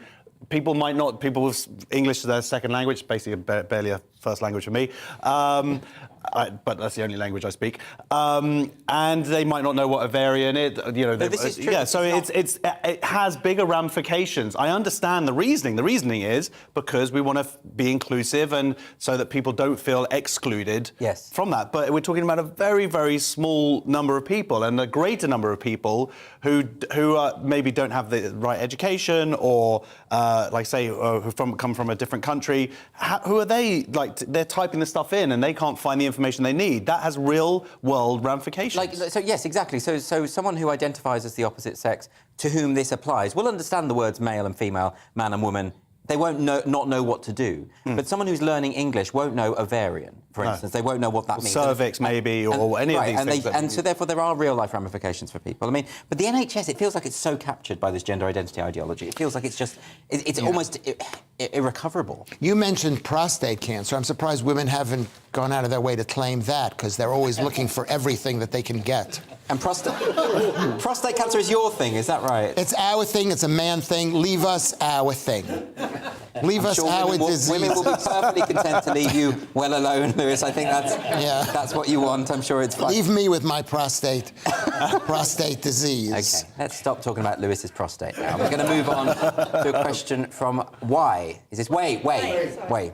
Should colleges and universities be able to punish students because of their political views? Yeah, this is very interesting. So a Christian art student is suing a college in Illinois for slapping her with a no-contact order against 3 of her classmates because they complained about her conservative views. So this is a devout Christian, Maggie de Jong, says she often shared her religious beliefs on social media and was even challenged by her classmates about them. But this is something that's been going on. I spoke to a student, I think he was at Cambridge University, and he produced this fantastic essay, this study. But because the professor didn't agree with the point of view politically, he was marked down. And I know because I'd read the piece in question, and it was superb. This is something that's going on a lot. And what's scary about this is that's her classmates spying on her. Yeah. That's going on, seeking out her social media, and then telling on her. It's not like she went into the classroom and started saying offensive things and deliberately upsetting somebody, although there was a thing where she wore a blue hat in support of the police. But why is that offensive? But also, are her views really offensive, or are they just conservative? That's the question I would like to know. Jesus is not the Messiah. And see what you're doing here? That is offensive to some people, though. Sorry. But people could say that that's really offensive, what you've just said. You know, we should therefore cast you off the show. That sounds quite biblical, actually, doesn't it? Just cast you away. Oh, man. But, you know, we've all got different views, and I think, reframing disagreement as a form of offence, I think, is a problem. Don't you think, Lewis? I believe that Jesus is the Messiah. OK, good. I'm offended. We're not getting onto theology, though, Lewis. Do you think that this woman, for expressing conservative views, should be ostracised from her class? I mean, you know how people can be. They can ostracize you for any reason, and you find out who your friends are. And I think, you know what, I've been at university and been ostracized for less reasons than that. And I think, you know what, people should be allowed to pick and choose their friends. If they want to ostracize somebody. It's not a good thing. But how do you make that illegal? But she's been slapped with a no contact order against her classmates. I mean, it seems a bit excessive. That she's not allowed to contact them. Yeah, they don't want anything to. I mean, it just feels like bullying, to be honest. Anyway, look, let's move on. Another question from Nikki. Nikki? Hello, Nick. Hello. Should you be suspended from your job for retweeting a joke? Well, I hope not. So this follows the news that the Washington Post has suspended a reporter, David Weigel, for a month after he retweeted a joke that his colleague judged to be sexist. Now, I mean, so that's the joke, apparently. Every girl is bi. You just have to figure out if it's polar or sexual. Now, Lewis, I'm going to come to you on this because you... Was that your joke, Lewis? It sounds like a joke you would say. But it's not... You don't just retweet jokes that are offensive, you write them. I try to live them. Yeah. Should that guy be suspended? A journalist, by the way. Yes, this guy should be suspended because if you know the history of this dude, what was this, the Washington Post? Washington Post. I mean, the whole people, they're so woke, so... Doesn't matter. You know, to hell with them, yeah. I'm allowed to make that gesture. Isn't Washington Post run by Jeff Bezos? Yeah, it's owned by Jeff Bezos, and it's not even owned by Jeff Bezos. It's owned by Jeff Bezos, but it's run by the most woke people. I myself am a New York Times reader my entire life. And New York Times is the worst. Is the worst, exactly, and it's the same kind of paper as the Washington Post. So you think, almost like reap what you sow. You know, if you're going to be the kind of reporter that wants to kind of engage in cancel culture, you can't really whinge when it happens to you. And then when it's like when there's total... But whatever it's called, when the whole thing is set on fire, then we can start something afresh. When they realize that, you know, there are ramifications for your crazy ideology, then... Yep, Louis Schaefer there calling for a revolution. Well, yeah. I don't know, it feels like a tipping point because the person who made the complaint against the original journalist, who was a friend of the original journalist, and also that person who she got suspended, he defended her previously. Really? And so she's been attacking him, and then she started attacking the other journalists and the bosses of the newspaper. Finally, she just got fired. Really? So it sounds like it got pushed to the point where finally they had to push back. Right, well, that's fair enough. I mean, it was just a joke. There's no getting around that. It was just a joke. And if, you know, this is the thing about cancel culture, is this constant sense that someone is breathing down your neck, and any slight infraction can have this massive, massive, disproportionate consequence. And I think that's a real problem. But anyway, look, after the break on Free Speech Nation, the free speech story of the week about the supposedly blasphemous film that has been cancelled from a number of cinemas around the country. Don't go away.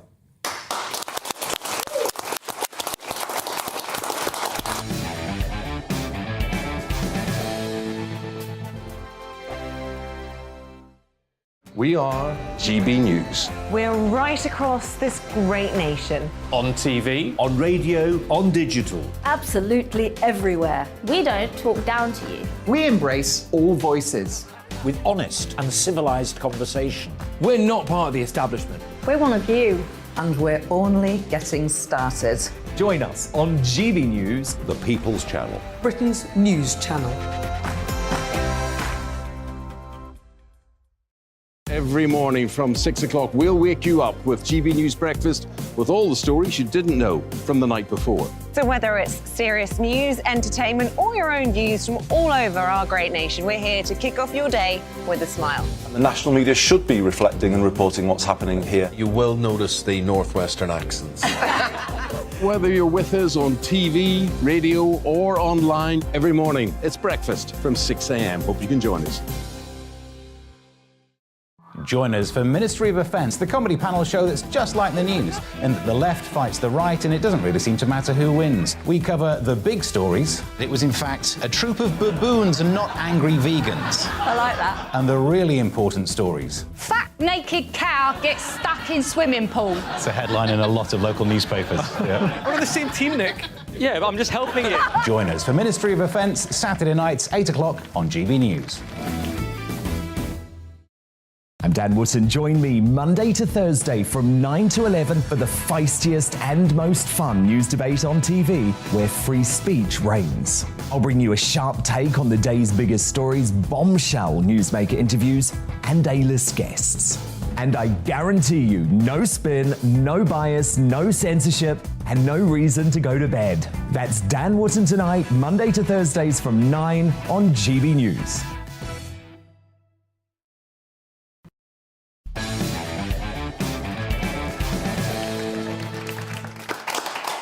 Welcome back to Free Speech Nation with me, Andrew Doyle. Next up, we are discussing the decision of Cineworld in Bolton to pull a film about the daughter of the Prophet Muhammad entitled The Lady of Heaven. After more than 100 people protested outside the cinema, other cinemas have been quick to follow suit. The protesters regard the film as blasphemous, and the Bolton Council of Mosques welcomed the decision to pull the film. But many local residents were unhappy at the protests, regarding them as aggressive and overly intimidating. So with me to debate this is Dr. Sheikh Ramzi, Imam and Director at the Oxford Islamic Information Centre, and Malik Schliebeck, the executive producer of the controversial film The Lady of Heaven. Thank you both for joining me today. Thank you. Thank you, sir.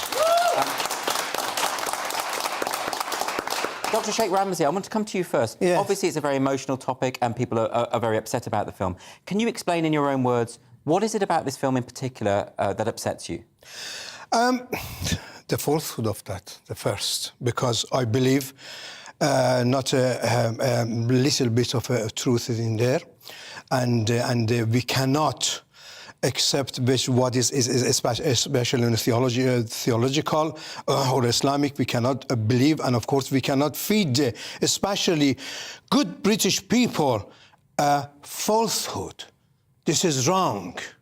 It's very important. It's wrong. Yes. So is your concern that it is a historically inaccurate portrayal of... Completely wrong falsehood. No, it's not a matter of inaccurate. It's a falsehood. They made this one. I believe, of course, before I started, I have to say, God bless you all. I didn't say that, you pushed me into that. But God bless you all, and may Allah bless you all. You are good people of God. What I would like to say, firstly, I'm not against any Shia sect.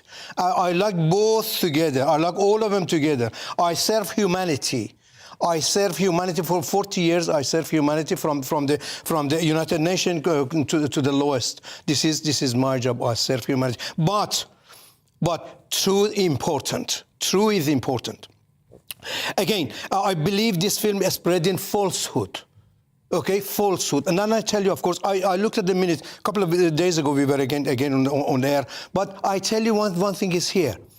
One thing is here, which I looked at the 1 minute. 1 minute. A mother, I looked at a mother.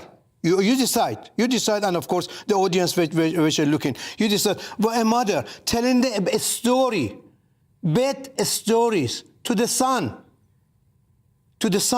He says, my darling. And what sort of a story, better story is that, which he got the film, of course, putting, fighting, burning, attacking the little young, of course, the Fatima was very young teenager, burning and destroying.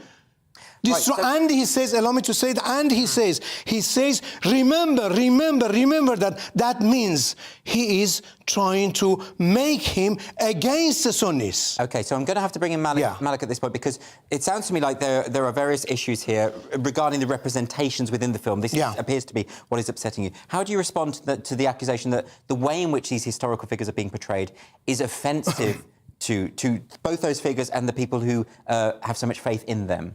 Yeah, sure. Thanks for having me on. I'm not sure I understood a word Dr. Sheikh said respectfully. I don't know if you did. But I would like to first start by just mentioning, hats off to the UK government for sacking the advisor, official advisor for supposedly for Islamophobia, Qari Asim, which just happened yesterday. So hats off to them. That's a clear message that this kind of rhetoric isn't permitted in this country and we won't tolerate it. Can you just explain a bit more? The film, there have been... Muslim people are involved in the making of this film. Yeah. So what is precisely the objection? So to answer your question, you asked me about this offence and what's going on here. I mean, the issue is, and this is what I want Dr. Sheikh to understand here, the truth and the reality of the matter, Doctor, is that your beliefs actually offend me, and they offend hundreds of millions of Muslims. What 100 million Muslims you're talking about? One at a time. Can I express? You've had your time. If I can please express my I will side. come to you. Don't worry. This is a reality. You might not disagree. In your bubble, it might not be a truth, but I can clarify for you, and I can tell you that hundreds of millions. It's not truth at all. Carry on, please. Hundreds of millions of Muslims disagree and are offended by your beliefs. Where is the 100? No, please let me know. Where is the 100 millions of people? They have nothing at all in this country. We are trying to do in this country is a 5 million Muslims. Listen, 5 million Muslims is that. It has to be one at a time. It has to be okay, one at a time. 5 million. Let me tell you, 5 million Muslims is here. Sorry, 3 million Muslims is here, and 10% is a Shia. 300,000, and we have 120,000. Sorry, I don't. 120,000. 120,000. 120,000. We have signature on the petition, which goes to the Parliament, and Parliament made it cancel. We haven't got a blasphemy law here. We got a cancellation law. Where is your petition, which is 120 people? God bless you. Thank you. Thank you. Yes, please. Allow him to finish. Please. Do you know anything about Shia Islam, Dr. I know. I'm a scholar on Shia Islam. Sorry. No. You're asking me if you don't know. That's if you don't. I would like my other guest to have his say. If you can't let him have his say without interrupting, we'll have to terminate the interview. Dr. Sheikh, I said, if I hope you do know, you would know the name Sheikh al-Tusi. He's a 5th century Shia scholar, one of the biggest names in Shia Islam. All Shia Muslims across the world, no matter how many internal disagreements they may have, they agree on this scholar. Al-Tusi from the 5th century, a very classical scholar. He says in his works that the Shia are in a consensus that Abu Bakr and Umar killed Lady Fatima. So it's a mainstream belief of Shia Muslims. We believe that we have a right to express this as our religious beliefs. And why your beliefs offend Shia Muslims is because you believe that Abu Bakr and Umar were the best people to have ever lived. So these people have killed Our Lady Fatima. This sounds like we're getting into a theological debate. I'm less interested in that. What I'm interested in is the film in of itself. What would be so wrong, if I can ask, for someone to make a film that is historically inaccurate, that represents figures that you admire in this way? Why not just not go and see the film? Why could that not be the end of it? This opened, again, I said 120,000 people signed first. And secondly, do you see what I said it before here, it was the bedtime stories which the mother tell the son is a revenge. Go and get a revenge. You haven't seen it. I told you, they say going to, mother, he says, allow me to tell you, mother tell the child, remember, they burned that, they've done that, they destroyed the woman which his father was dead. And after that, what is happening? What we do here in this, you do not go and tell your child this story bedtime. If I tell my child, I will be abused. That's a child abuse. But again, with respect, you're talking about the content of the film. And I'm talking about content of the film. But I'm asking you a broader question. Even if the content of the film is not accurate or acceptable to you or offensive to you, why can you not just not watch the film? Okay. Now what we come into this one, because it's offend again. They are offending even the Fatima, the Lady of Heaven, Heavenly Lady. They are offending her here. We written down, and I am very worried. Which one of the Shia cleric. One of the Shia extreme cleric, all of them, I love them. Why the Shia extreme cleric, and suddenly come and says, you touching my lady, I'm going to get your lady. That therefore, they're going to damage, allow me 1 second, they're going to damage. I've got to go to Malik now. Don't let me to finish it, is it? Is it good? 1 second. Without getting into the theological dispute, I'm asking a broader question, which is about, why can't people, if they're offended by the film, just simply not watch the film? This is what I want to address, rather than the theological niceties. So I wasn't actually speaking about theology. My point was that both sides offend each other, religiously speaking. So in terms of freedom of speech, both parties should be able to respect each other instead of one trying to censor the other, right? It's not a game of who can bully the other more and then that's censored. It should be, as we are in Britain, we have freedom of speech. And the only people in the world that haven't accepted this till today are these radicals, to be honest. And the main point I want to put across here is, the writer of the film, they call him a hate preacher, as your guest has just done. So the only reason they call him hate preacher is because a couple of decades ago, he actually came out for the first time speaking about his beliefs, which is Abu Bakr and Umar killed the Lady Fatima. So they're saying he's a hate preacher because he doesn't fall in line with what we believe, and now he's a hate preacher again because he's doing a film about his own personal beliefs. Do you fear for, at the moment, the protests have been peaceful. Do you fear for any possible ramifications? Some people have found the protest intimidating. That's for the police to decide and investigate. I personally aren't fearful at all. I believe this is all empty threats. These are sort of, even though I call them radicals, they are a softer version. ISIS will threaten you, bully you, and kill you if you offend them. These groups will try to threaten violence. They're a softer version of radicalism. They are on the radical scale, but they're not exactly like ISIS. Can I ask you, Doctor? So do you feel with this film, what would you like to see happen? Can I put you a direct question? Yes. Would you like the British government to ban this film? It's not a matter of banning. The British government usually don't ban. The British government cancel. We haven't got a blessed from. British government already said to cancel it. It is a way which they do. They say we have been threatened. Our staff been threatened. No, none of. No, we have. 5 years I've had death threats. Allow me to tell you. Allow me to tell you what I am worried here. Which a Shia cleric. I don't know how to tell you. A Shia cleric go and stab the one little woman. He says, "You done my lady. I'm going to do your lady." And the lady want to go to the Tesco or whatever. They stab him or damage him. That's what I'm worried. And that's what I'm saying. So you wouldn't like to see the government ban this film? It's not a matter of banning. Government cancel it. We got 120,000 people be signed. What I want to see, if the government want to ban it or not, is up to government which you decide. But the government can cancel that. He says, don't stop it. Stop it. What's the difference? That's the difference. That's the difference. Tell the government what is that. We haven't got the blast. We don't want the film to be shown. Right. You know why? Because I said I am trying to prevent a lady, a Muslim lady, Sunni lady get killed because of the one cleric. This is what I want, and I want to stop it. Let's bring Malik in. Come on. I respect that sentiment. You're saying you want to protect a Shia lady from having this problem. So Muslim, it's Sunni ladies. Sunni ladies, not Shia ladies. Muslim, non-Muslim, I agree with you to stop any type of violence. But this is what I say to you: the radicals now are claiming and having this rhetoric of saying you are not allowed to speak about these things, otherwise we will commit violence. Sir, I ask you, sir, doctor, I ask you. Who are you worried? We have 120,000. We have again. Before we answer, can we hear the question? I ask you, who are the ones we are worried about that are committing this violence? From what I understand, we are. I understand she has doing it. You're telling me, and I'm telling you. Let's just have the question, and then the answer comes. That was a question. I'm saying that I hope. Finish the question. Doctor, I hope that it's the radicals, the fringe radicals, that we're worried about committing acts of violence, not the general Muslim population. As far as I know, as far as I believe, the general Muslim population are peaceful individual people in this country. So if it is just these fringe radicals that we're worried about threatening, committing violence, why is it that you are saying the same thing as these radicals, which is don't speak about these things, otherwise there will be violence?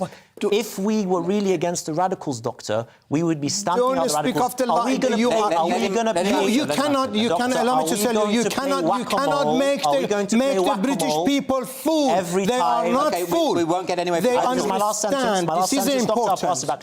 They cannot. They can. You want a pack of lies to give them, and it's wrong. Totally wrong. And I support all the British people. God bless you all. Are we going to play whack-a-mole every time a group comes up and speaks about what they believe and these radicals threaten them, or are we going to whack these radicals? We have a freedom of expression, but not freedom of insult. You are insulting the Fatima. Insulting the Fatima. I love the Fatima, and you are insulting it, and it's wrong because you made him. Let me tell you for audience. Allow me to tell you. Let me tell the audience. No, his father was a prophet and a warrior. He was a top warrior. 5 or 6 war he was there. Her husband was called Asadullah, the lion of God. And his son was. Allow me to tell you. No, what is happening? What we all understand. And they make it like this. Sorry, guys, we're going to have to put an end to this. We all understand that you're offended, and we all understand you expressed your reasons for being offended, but we are evading the point. Yeah. And the point is this: if there was a film that offended me, for instance, should I have the right to say nobody should be able to see that film, or is it just what offends you? No, what we have here, we have 120,000. Again, you don't understand it. 120,000. We have our signature. It gone to the government, and the government look at it every 5 minutes. They seen it. Government look 120,000. Let's do something about it. And they done something about it. That's my opinion for the government, because I work with the government. However, and you've expressed it very clearly, and I understand the strength of emotion. I do understand the people does not want to see. I would like one final word for Malik. My one final word is actually for the UK population in general. This radical rabbit hole is a lot deeper than we realise. For me, anyone who tries to threaten or bully groups to express themselves freely, as long as they're staying within the law, is by definition a radical. And these people that I've been debating the last week on live television are on the radical scale. They're just a softer form of radicalism. OK. Well, I think both of you have expressed your views very clearly. When one person was speaking at a time, we were able to kind of get there. And I think this shows that it's really important to be able to talk and not just talk over each other. I think a lot of talk over each other. It's how it goes. That's a debate. Somebody says that. Somebody says no. What if the last thing I tell you, my brother and sister? Even on live TV. Can I say I know one live more TV. Point, and then we've got to go to a break. God bless you. Now, there's a very, very important thing is that this one made for revenge from the Shias to the Sunnis, and I am trying to say, please, we want to prevent the little lady get killed in the middle of the street. And God bless you. That's all I want to say. The people should know. The people should know is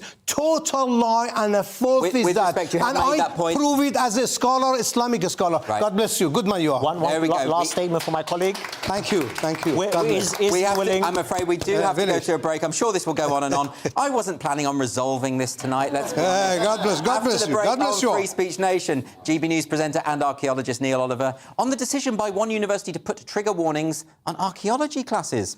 See you in a couple of minutes. Thank you.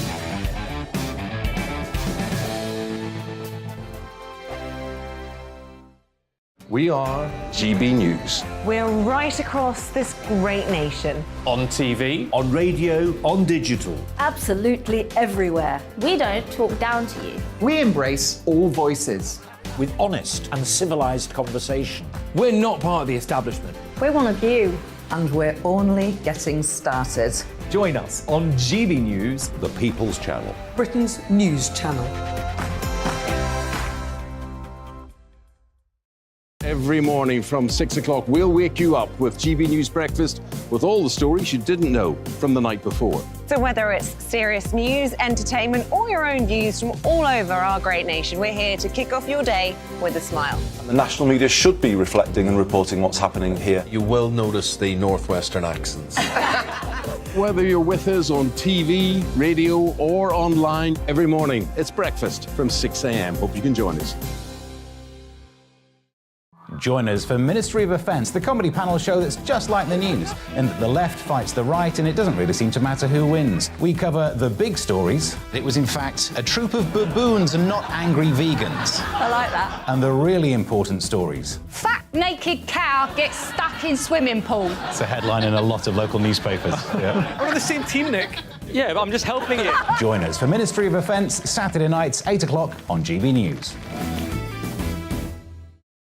I'm Dan Wootton. Join me Monday to Thursday from 9 to 11 for the feistiest and most fun news debate on TV, where free speech reigns. I'll bring you a sharp take on the day's biggest stories, bombshell newsmaker interviews, and A-list guests.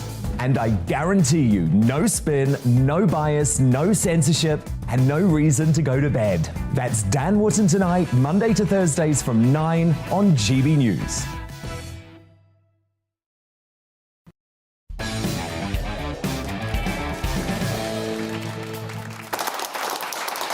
So, welcome back to Free Speech Nation. Before we go on with the show, I do want to talk about the interview that just occurred. And one of the things that I thought, and I've got my panel here, which is great, one of the things I found quite weirdly enjoyable about it is sort of the intensity of the emotion.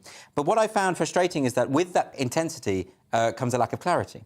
And so actually, you end up with a situation where no one's really listening to each other. I just bumped into a gentleman on the way in, back into the studio, and he wanted me to tell you that there are 120,000 people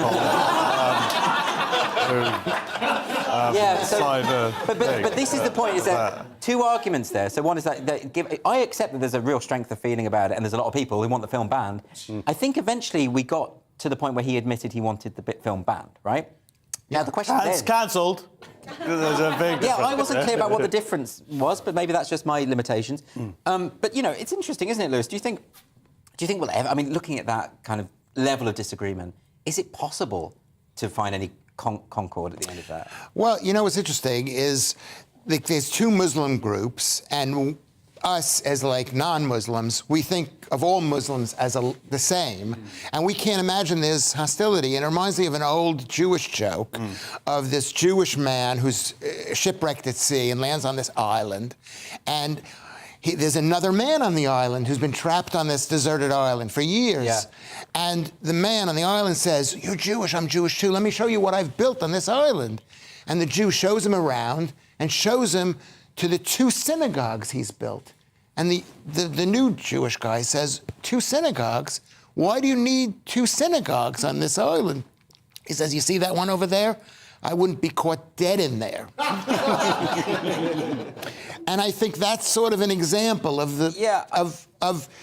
these two. Well, it's not limited to any particular group. I mean, when I try to explain the history of the conflict in Northern Ireland to people, people do, from outside, genuinely find it inexplicable that people who look the same, who are all Christian, Protestant and Catholic, where is this animosity comes from? And it's you know, and often it is irrational. Well, it's tribalism, and within tribalism there are other tribes. Yeah. And I suppose in a secular free society, you have to allow the idea that your most cherished sensibilities will sometimes be hurt. But right? you say that you should allow, but that's the problem, is there are people who are not allowing that and not accepting that. And if someone was to criticise Judaism or the Jewish God and make a film about Noah, oh, what? There has been loads of films about Noah that don't necessarily follow along. There was that awful one with Russell Crowe. According to dogma of Jew. But you just go, all right, I don't watch it, or I'll watch it, oh, that's wrong, that bit, But it's different than that, because you can feel for this man and the Sunni population who actually are threatened, feel threatened. I can imagine Well, no, I wouldn't say he feels threatened, and a small group of that of the Sunni population maybe feel threatened. You know? You can't speak for the whole Sunni population. But I mean, I think I fundamentally... What if those people... Don't say the word fundamentally. I could actually see that both parties, you know, have a grievance. It's sincerely felt. He's passionate. And the passion is there. I just fundamentally disagree with this notion. You know, it's a different worldview about free speech. He doesn't believe in free speech, ultimately. Yes, that was the big question. Yeah, because he believes in the present... I mean, this is the question. Yeah, we believe in free speech. I'm a free speech absolutist. But this man and these Sunni people who I don't know anything about, and, you know, I believe he has a legitimate concern for the safety of his people by this film, which actually possibly recommends violence against his people. Actually, it doesn't. But it's perfectly possible that the film doesn't recommend violence, but someone might misinterpret it as doing so, and therefore the concern is understand. Do you see what I'm saying? Anyway, look, I don't know where this is going to go, but it will go on and on without a doubt, because if you remember the Batley Grammar School controversy went on and on, and yeah, but I do still feel we have to stand up for that principle of free speech, irrespective of how passionately people want things to be banned and censored. I just think that's something where we do have to take a stand as a country. Anyway, that's my view. Let's move on. This week, York University was ridiculed for slapping a trigger warning on one of its archaeology courses, alerting students, wait for it, they may see images of human remains. Now, you might assume that budding Indiana Joneses are well aware that they may occasionally come across bones and bodies, but department heads saw fit to warn them anyway. My colleague Neil Oliver, GBNews presenter and the Coast Guy, joins me from Stirling in Scotland. Neil, lovely to see you. Good to see you too. Now, we've spoken before about your background in archaeology, and you know, when you were studying this subject, I'm sure no one warned you that you might be coming across the odd cadaver. No, it's a very different world now. Academia, education. One of the things, I suppose, fundamentally that attracted me to archaeology was the fact that it was a physical subject. You know, we would spend the summers excavating. We would go on digs, and I would put in the months between, you know, whatever, June and October when we matriculated again, just going from one dig to the next. And it was that opportunity to get sort of physically involved with the subject that elevated it for me above something that was based strictly on book learning. I liked the physical aspect to it. This story from York, there was a story as well coming out of Glasgow University about the same time about the theology department in Glasgow University warning students that they might find the end of the Jesus Christ story a bit a bit upsetting. There's a twist at the end of that story. It's quite a shocking twist. So the two stories come out, and it's not the first time that I've heard this coming out of archaeology departments either. I won't bother naming any specific departments, but this idea of putting trigger warnings and telling people, surprise, surprise, that in the pursuit of understanding archaeology, they might be confronted with human remains. I've heard this before. I mean, I think it's a wider problem. I think it's accepting and indulging perhaps infantilization of students. Everything now as well is about feelings, personal feelings, how something makes you feel, first and foremost, regardless of any other consideration to the inherent value of whatever it is you're talking about. It's difficult to know where to begin. I mean, students at university are of an age where some are studying medicine and would be dissecting recently deceased human bodies. And across the environment of university, I suspect there's an assumption that people of age to be at university are adults with the maturity necessary to encounter ideas and images that might challenge, surprise, shock, even upset them. But if you're not in a place in your personal development where you're, as a young adult, when you're ready to be confronted by things that shock, then further education, be it archaeology or anything else, I would suggest it's not for you. I mean, that's a very interesting point, isn't it? That it feels paternalistic in quite an offensive way. You know, if it'd be like warning a trainee chiropodist that they might encounter feet from time to time. You know, if I studied English literature and I knew going in that this is going to be about death, rape, horror, all the worst things in humanity are in Shakespeare's plays, right? But I knew that, and for someone to have told me that, I would have found quite patronising. But why is it that young people are more annoyed by this sort of stuff? Well, that's probably an aspect of the story that we're not hearing. I would like to think that just as I would have been 30 years or so ago when I started my archaeology degree, I would have been black affronted. I would have been deeply offended if somebody had suggested to me that I wasn't ready to be confronted with images of skeletons or the like. I would have found that demeaning. But I think there's a deliberate, concerted effort actually going on to discourage real learning. Academia is one of the institutions that's been captured by some sort of parasitic ideology that seems to be turning back time, undoing the very process of real learning, which is... I was drawn to archaeology, my subject, because it promised, and I was able to offer it, wholehearted, immersive inquiry in hopes of better understanding the world and our place within it. I wanted that understanding via archaeology, which is defined as analysis of the past by excavating and analysing artefacts and other physical remains. That is the essence of the subject. And human remains, when you encounter them for real on an archaeological dig, they are the most extraordinary resource. They are genuinely and authentically awe-inspiring. It's an opportunity, the like of which it's hard to imagine having in many other pursuits, where you're physically in the presence of a fellow traveller from the past, and you're spending time with them. And at the purely physical level, you can get all sorts of information from a skeleton or from physical remains about the physiology of the person, about diet, about lifestyle, about disease and injury and cause of death. But at an even more important level, any burial, the deliberate deposition of human remains, is a reservoir of information. It's like a message in a bottle. The people who are party to that funeral have laid down a sequence of thoughts. Those thoughts and the way they understood the person and what that person meant to them is there to be revealed. And, and to some extent, the grief and the love demonstrated towards that person is there to be excavated also. It's such a potent reservoir.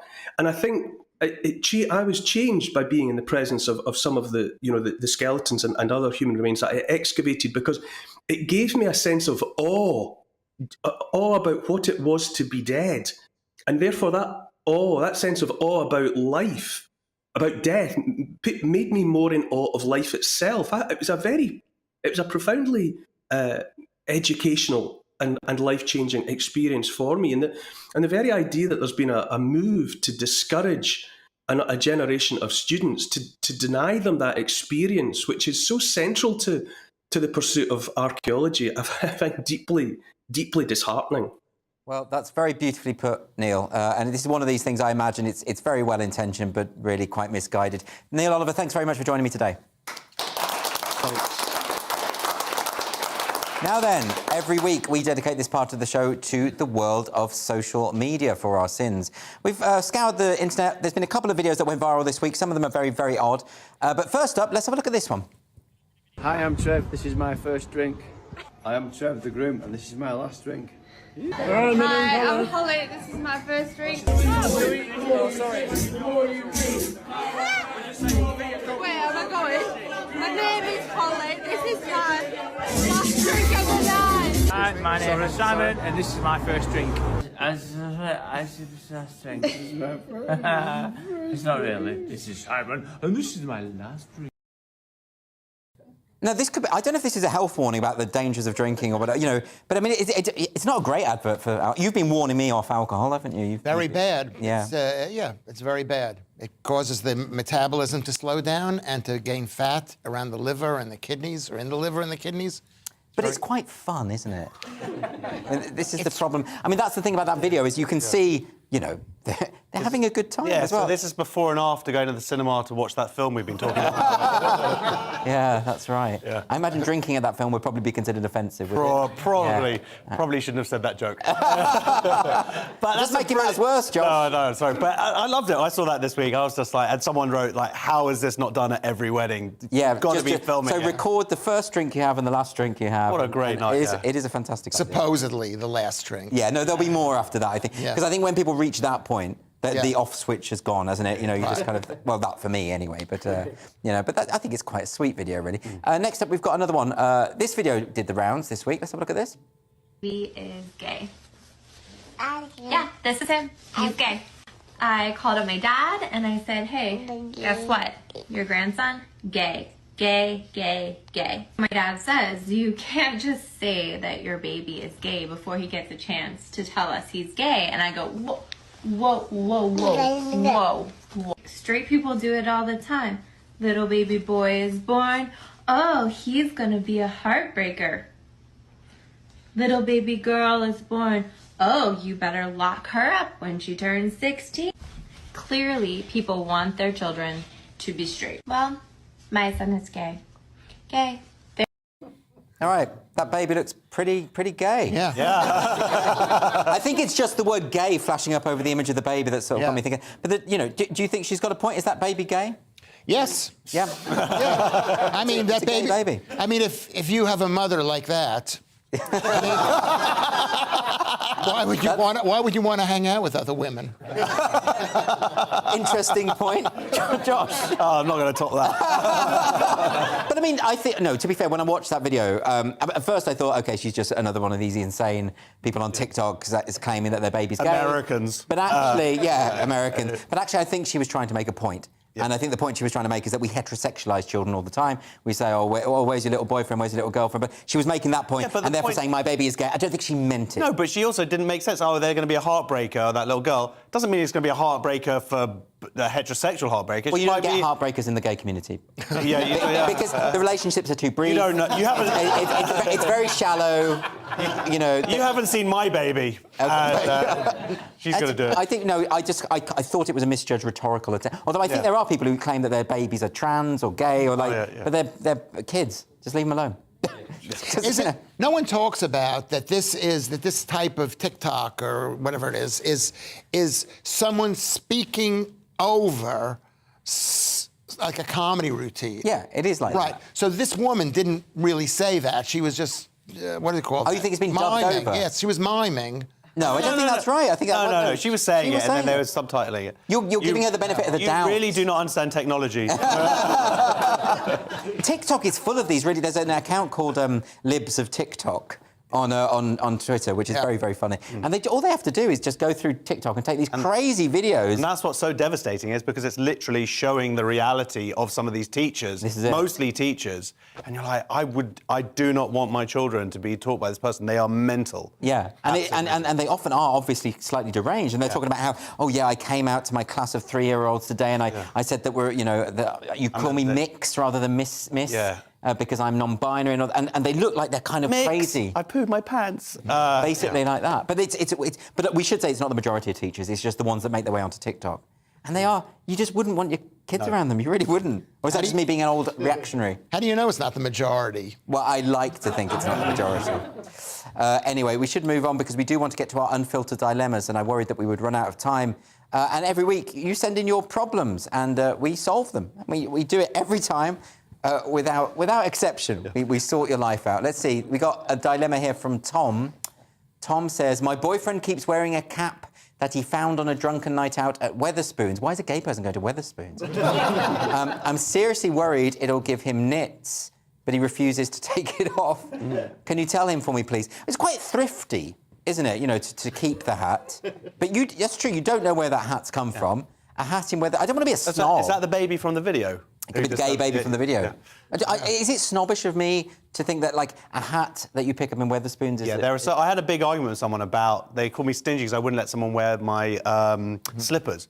But it was like, you can't... Yeah, like, hat, slippers, that's intimate... Anything that directly touches things. That's a lot like Kenneth Williams. Kenneth Williams used to be like this. If someone used his toilet, for instance, he would have to disinfect the whole flat.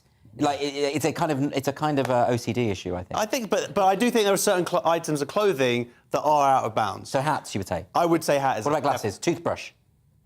Glasses, no. Toothbrush, yeah, of course. Absolutely, really? Yeah. It feels quite arbitrary. You don't mind? You sort of let everyone use whatever they want, yeah? Well, no, I don't. I pick stuff up from everywhere, really. I mean, free is free. Okay, if you got to pay with nits.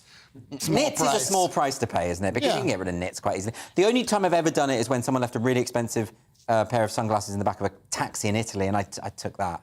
Because I thought, That's like an umbrella. Yeah, it's like, I think that's... It has also reminded me that I did lose a cap in Wetherspoons at some point. Let's move on to another unfiltered dilemma. This is from Aaron. Aaron says, I always seem to be the unlucky one who has to work on the day of the office parties. Should I be taking this personally? Well, you know what? I'm having to work on the day of an office party. There's a big party going on because it's the 1-year anniversary of GB News, but I'm here because I care about you people. And I'm committed to you people. Don't patronise me. Also, he wasn't invited. And I wasn't invited because I... Anyway, we won't go into that. So what do you think? I mean, look, isn't it just that... Actually, I'd say it's a compliment because what your company is saying is, look, you're the one that we can trust to sort of hold the fort while everyone else is becoming inebriated and behaving inappropriately. Unless Aaron is the alcoholic and they were afraid he was going to go through the tab too quickly. Actually, that is more likely. That is more likely. What do you think? I've never stayed at a job long enough to have an office party. No, that is a shame. Maybe you'll be here this time next year. Probably not. All right, our final dilemma this week is from Christina in Essex. Hello, Christina. And Christina writes, I've broken my ankle in 3 different places. Goodness me, I'm sorry. I hope you're okay. And I'm in a cast and on crutches. Is it lazy of me to work from home until it is healed? It's not lazy of you. That is a serious injury. You should absolutely rest up. And goodness me, what a horrible injury. Yeah, and hopefully COVID will come back, and then we could all stay at home just in sympathy for her. Yeah. Is that what you want? You quite enjoy being at home. That's how sympathetic I am. Did you enjoy being at home? No, I did not. Because you've got 5 kids in the house. Homeschooling 5 kids. It was mental. I used to have hair. And then it all went? It all went. Did you like the staying at home thing? I did because I had an excuse for not doing anything. Yeah. And I think when they say someone's working at home, I think that's an oxymoron, working at home. Even if you've got a broken leg, 3 breaks, Mike. I don't think people ever work at home. No. Well, the temptation is absolutely not to. Yeah. So you don't believe her, effectively. You think she's lying.